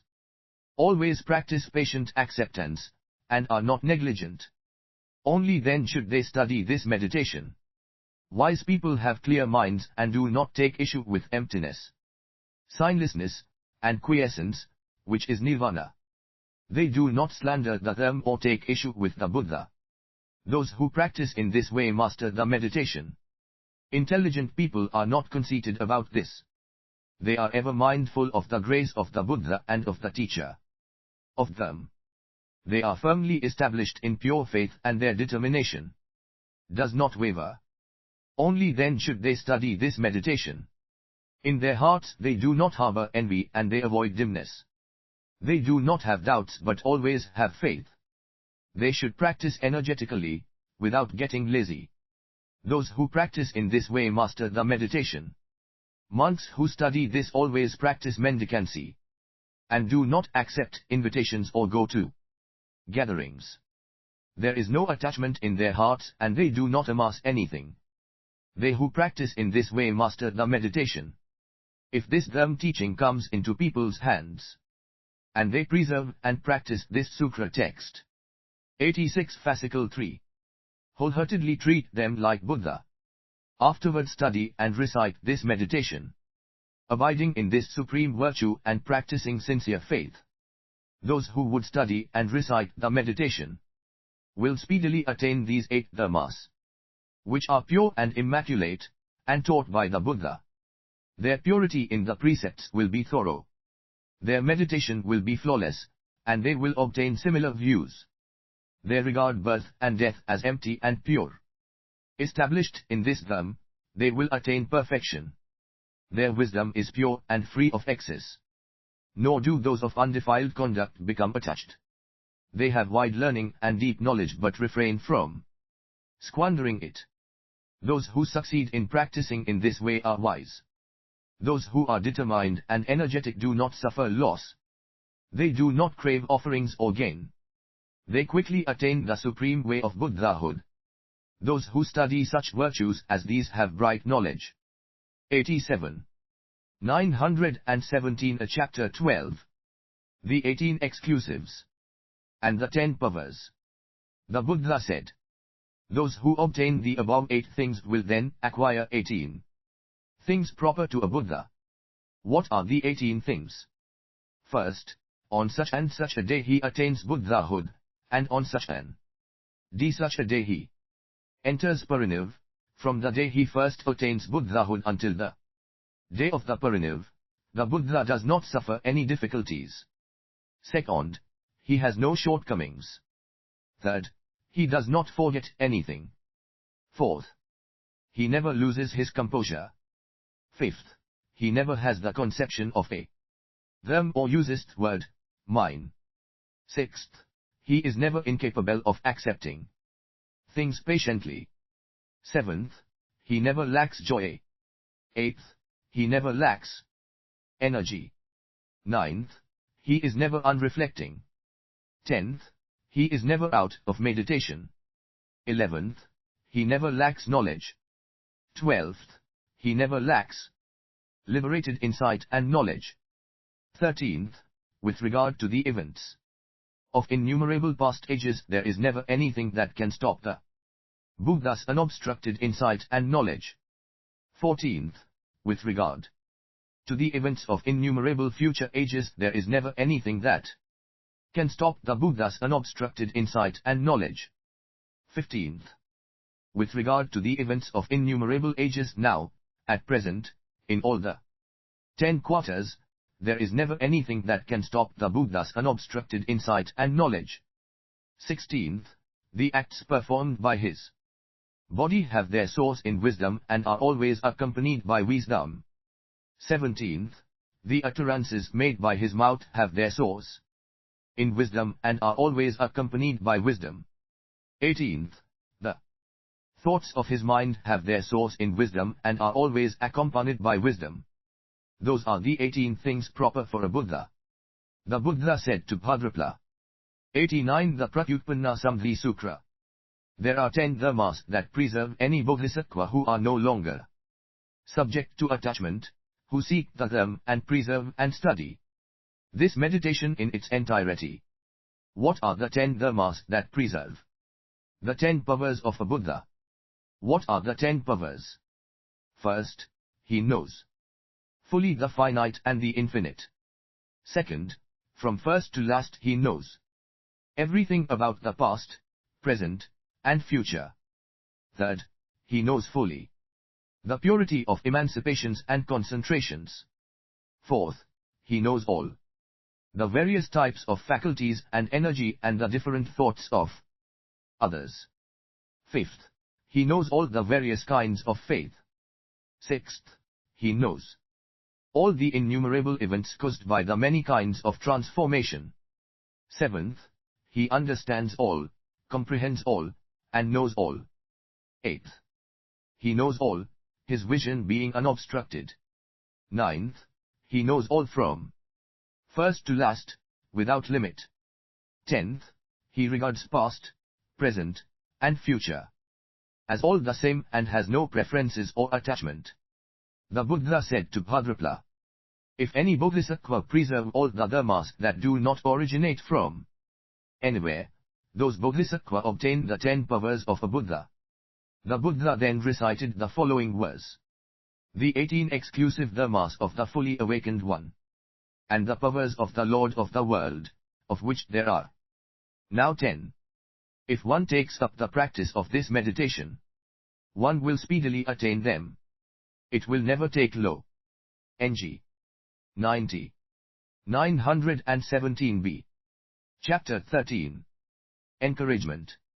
The Buddha said to Bhadrapala, these bodhisattva possess 4 things that help them rejoice over this meditation. The Buddha of the past who rejoiced over this meditation and studied this sutra achieved for themselves full awakening to supreme and perfect awakening and became fully endowed with knowledge. In the same way I shall rejoice. Furthermore, Bhadrapala, future Buddha pursuing the way of the bodhisattva who rejoice over this meditation and study this meditation shall achieve for themselves full awakening to supreme and perfect awakening and become fully endowed with knowledge. They will rejoice in this way. Furthermore, Bhadrapala, the innumerable Buddha of the present, in all the 10 quarters, who when they originally pursued the way of the bodhisattva rejoiced over this meditation and studied this meditation have achieved for themselves full awakening to supreme and perfect awakening and have become fully endowed with knowledge. All those blessings from rejoicing, let them be shared with all the people of the 10 quarters, down to the species that flit and wriggle, so that full awakening to supreme and perfect awakening may be attained. By means of this merit from rejoicing over this meditation, let them quickly master this meditation and succeed in becoming fully awakened to supreme and perfect awakening before long. The Buddha said to Bhadrapala, as for the merit of these bodhisattva that is connected with the 4 aspects of rejoicing over this meditation, I shall give a small illustration of this. It is like a person whose lifespan is 100 years, who from the moment he is born walks for 100 years without ever resting. 91 The Pratyutpanna Samadhi Sutra. That person's pace exceeds that of a swift wind and he goes around the 4 quarters, the zenith, and the nadir. What would you say? Bhadrapala. Would anybody be able to calculate that distance? Bhadrapala said. Nobody could calculate that distance, God among gods, except for the Buddha, the disciple Riputra, and non-regressing Bodhisattva. They are the only ones who could calculate it. The Buddha said to Bhadrapala, "Therefore I say to all Bodhisattva, if any good man or good woman were to take these realms in the four quarters, the zenith, and the nadir, the places where that person has gone, and fill them with precious gems, and make an offering of them to the Buddha, that would not be as good as hearing this meditation. If any Bodhisattva hear this meditation and rejoice over these four matters, their blessings exceed those of one who makes an offering to the Buddha 100 times over, 1,000 times over, 10,000 times over, 1,000,000 times over. Do you see, Bhadrapala, are the blessings of these Bodhisattva who rejoice not considerable? Therefore you should know, the blessings of these Bodhisattva who rejoice are extremely great." The Buddha then recited the following verse. S. With regard to the teaching of this sutra, they possess the four matters for rejoicing. All the past, the present, and the future lords of the world. The meritorious conduct of encouragement liberates all the 10 quarters. Even those things that flit and wriggle, all attain equal awakening. If, for example, all around here, in the four quarters, the zenith, and the nadir. 92. 917 see fascicle 3. A person, once born, were to walk for 100 years, without stopping until the end of his life. Should one want to measure the distance, its extent would be hard to calculate. Only the Buddha and his disciple would know, as well as non-regressing Bodhisattva. To fill it with precious gems and offer them would not be as good as hearing this Dhamma. As for the four matters for encouragement, their blessings surpass this. Bhadrapala, for the time being observe these four matters for rejoicing. Giving, multiplied by myriads of millions, is not equal to encouragement. 93 Chapter 14. Samadhi Buddha. The Buddha then said to Bhadrapala, "Long ago, in the distant past, in a time incalculable eons ago, incalculable beyond reckoning, beyond number, beyond measure, beyond limit, at that time there was a Buddha by the name of Samadhi, Tathgata, Arhat, perfectly awakened one, of unequaled numinous power, bringer of peace to the world, Lord of the Sutras, and known as God among gods in heaven and beneath it. Among the deserted places of this world, this continent of Jambudvipa was fertile, densely populated, and happy. At that time Jambudvipa extended 18 myriad million billion leagues from north to south and east to west. At that time there were in Jambudvipa altogether 640 myriad city-states. At that time in Jambudvipa there was a great city-state by the name of Bhadrakara, and in this city-state were 60 million people. Samadhi Buddha lived in this city-state. A certain universal monarch by the name of King Vyagmin went to Samadhi Buddha, made obeisance to that Buddha, withdrew and sat down on one side. Then Samadhi Buddha, knowing straightway what the king was thinking, preached this meditation to him. Hearing this meditation, the king rejoiced and then sprinkled precious gems over the Buddha.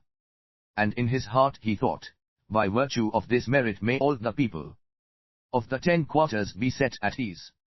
Then, following the parinirvana of Samadhi Buddha, the universal monarch Vyagmin, after his life had come to an end, was reborn in a royal household, where he became a crown prince by the name of Brahmadatta.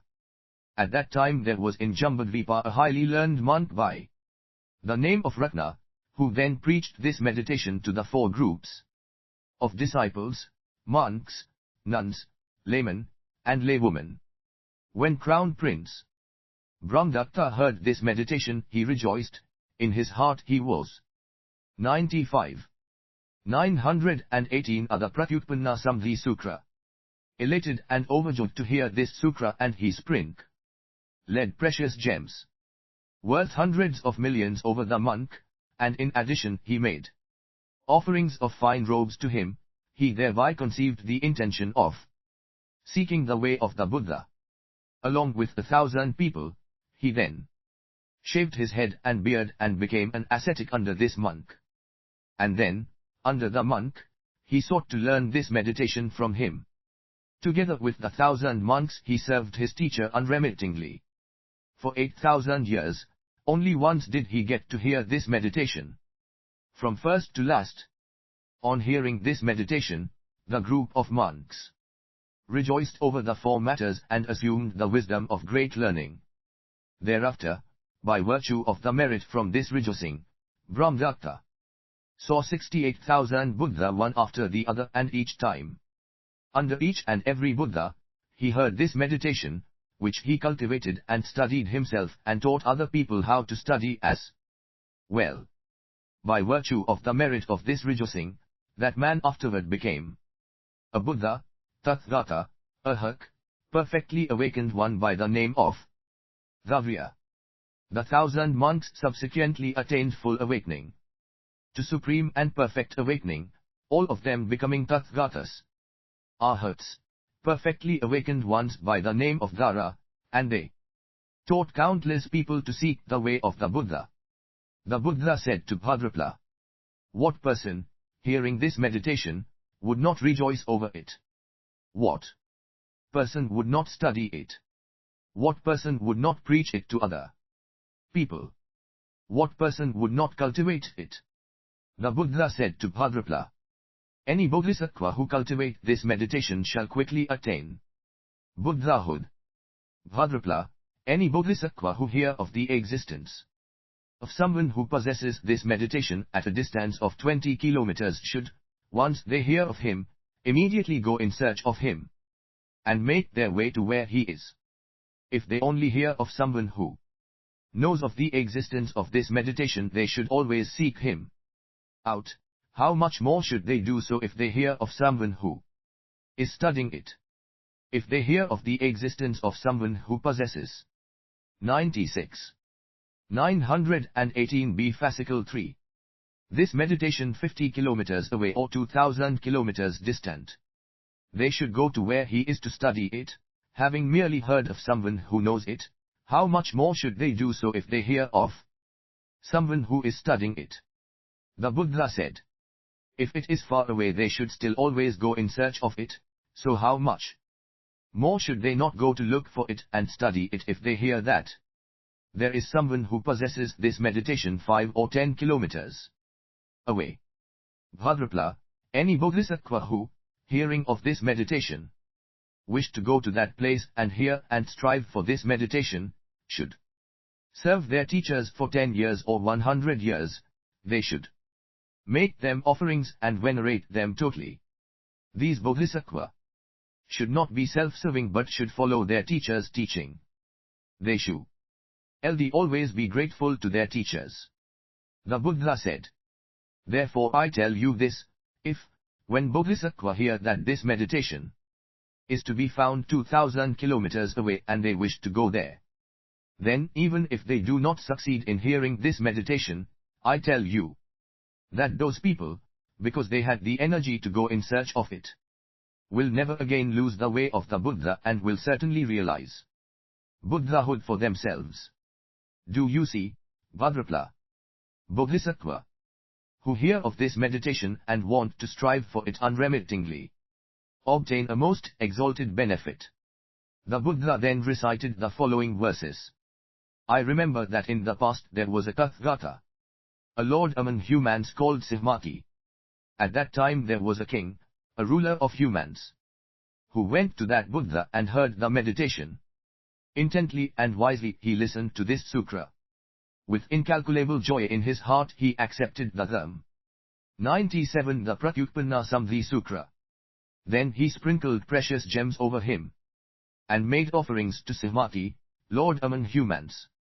The thought came to him, and he exclaimed, here, at a future time, I myself will uphold the Buddha's teaching, not daring to violate it. And I shall attain this meditation. Because of this meritorious vow, after his life had come to an end, he returned straightway and was reborn in a royal household. Then he saw the noble monk, by the name of Ratna, whose wisdom was all-embracing. At the proper time he heard this meditation from him. Elated, he rejoiced and accepted it, and made offerings to him of many millions of fine things, precious gems and marvelous robes, for the sake of the way. Then with 1,000 people he removed his hair and beard, resolutely aspiring to this meditation.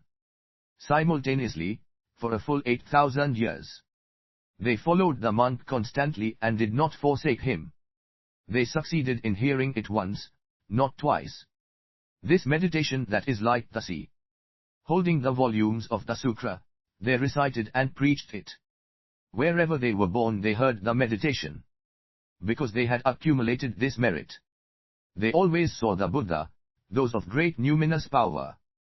Throughout that full 80,000 years, whenever they saw the Buddha they made offerings to them. They encountered 60,000 million Buddha, and in addition made offerings to 6,000 lords. Hearing the Dharma they preached, they rejoiced greatly. Afterward they saw Samadhi Buddha. 98. 918 see fascicle 3. Receiving this merit, Brahmadatta was reborn in a royal household, and saw the Buddha by the name of Gavrya, who taught countless millions of people, and delivered all from the afflictions of birth and death. After reciting and studying this Dharma, he then also saw the Buddha named Dhara, whose praises were sung in heaven above and in the world. Merely by hearing the sound of the meditation he attained Buddhahood. How much more then for those who accept it, recite it, or preach it, free of attachment in all the worlds, who propagate and distribute this meditation, without ever doubting or forgetting the way of the Buddha. This meditation sutra is truly the word of the Buddha. If one hears that this sutra is to be found in a distant place, one should go to hear it and receive it, for the sake of the Dharma, of the way. One should recite it single-mindedly and not let it slip away.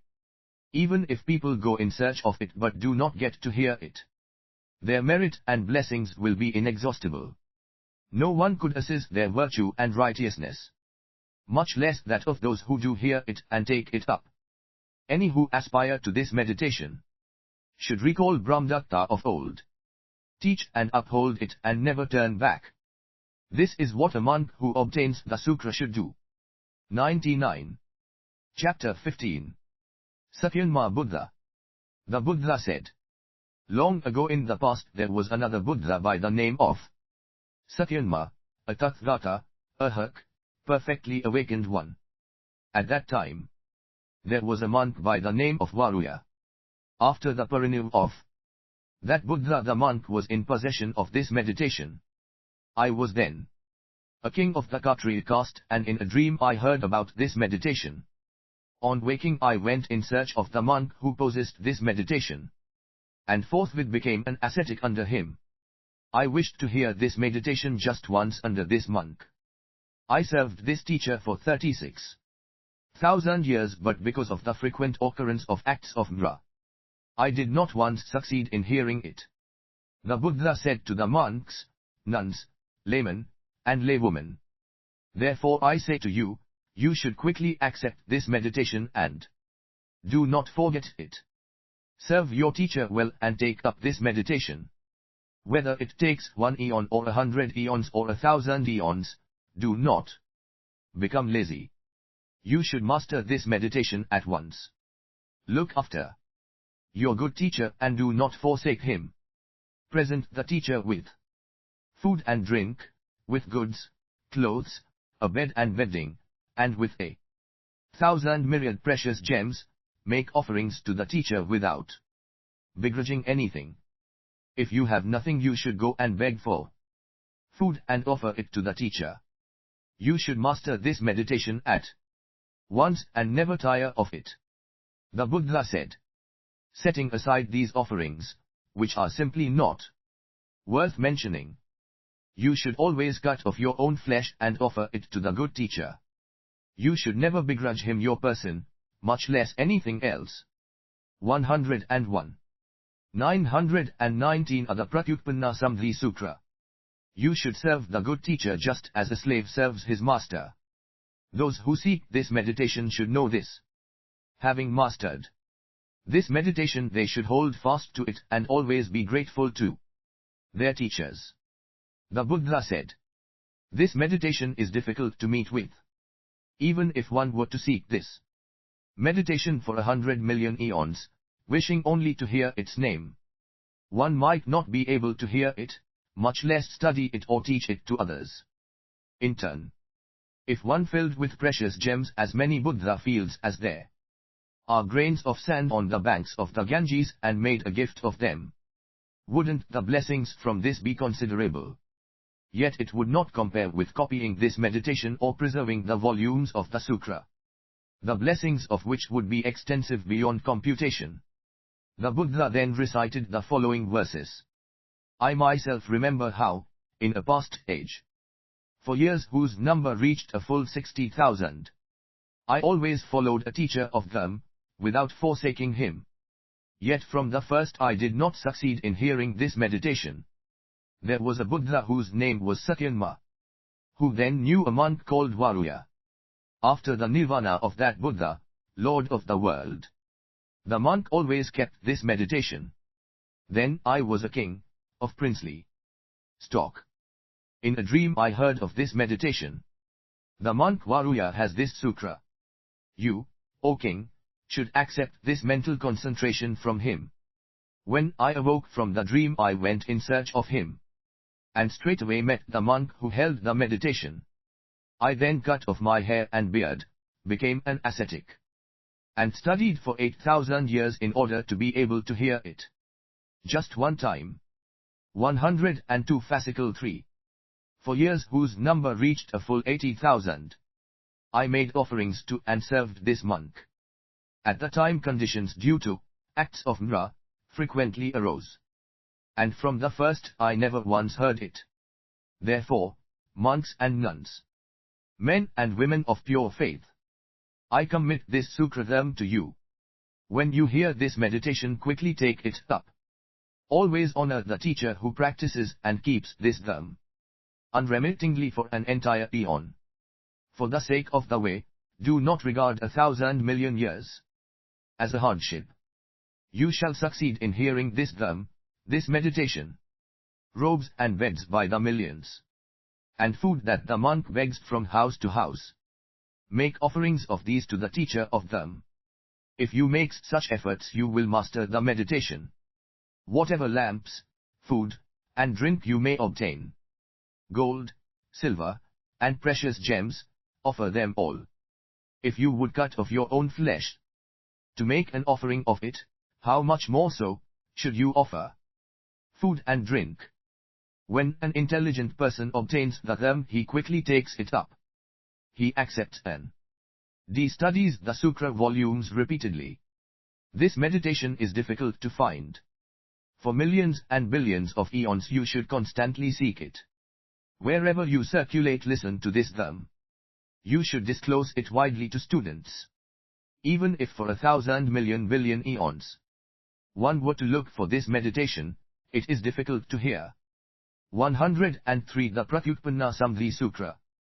If worlds as numerous as the sands of the Ganges were filled with precious gems and used as a gift, and if someone accepted one verse of this and preached it, the merit of that reverent recitation would exceed that of the former offering. 104 Chapter 16. The Seal of the Buddha. Thereupon the Buddha said to Bhadrapala, any bodhisattva who hear this meditation should, when they hear it, rejoice over it and study it. Having studied it, they should, by means of the Buddha's numinous power, cause others to study it. They should make a fine copy of this meditation on plain silk, obtain the seal of the Buddha and seal it, and make offerings to it properly. What is the seal of the Buddha?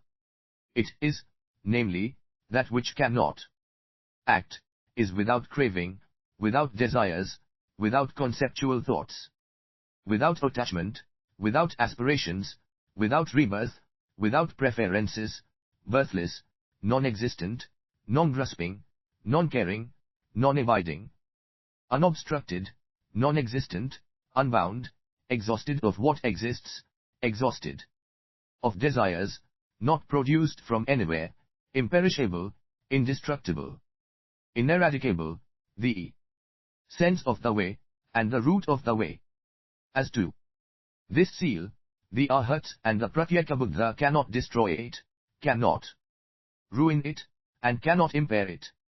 Fools then doubt this seal. This seal is the seal of the Buddha. The Buddha said, just now, as I have been preaching this meditation, 1800 million gods, asuras, dragons, and human beings have all attained the way of the Streamentara, Pratyutpanna. 800 monks have all attained the way of the Arhat. 500 nuns have all attained the way of the Arhat. 10,000 bodhisattvas have all mastered this meditation, and all have attained happiness in dharmas that are not produced from anywhere and have established themselves in it, and 12,000 bodhisattvas will never regress. The Buddha spoke to Riputra, Mahmudgalyana, the monk Nanda, the bodhisattva Vadrapala, the bodhisattva Ratnakara, the bodhisattva 105. 916b6 The Pratyutpanna Samadhi Sutra. Guhagupta, the bodhisattva Nadatta, the bodhisattva Susma, the bodhisattva Masusutavha, the bodhisattva Indradatta, and the bodhisattva Varvedeva. The Buddha said, I, who have for innumerable eons been seeking the way of the Buddha, and who have now attained Buddhahood, commit this sutra to you. Study it, recite it, preserve it, cultivate it, and do not forget it. Bhadrapala, any bodhisattva who study this meditation should all study it calmly and carefully. If they wish to hear it, they should hear it all. If they preach it to other people, they should preach it all. When the Buddha had preached the sutra, the bodhisattva Bhadrapala and the others, Riputra, Mahmudgalyana, the monk Nanda and the others, as well as the gods, asuras, dragons, spirits, and human beings, all rejoiced greatly, came forward to make obeisance to the Buddha, and departed. End of fascicle 3 of the Pratyutpanna Samadhi Sutra. 106. 919c.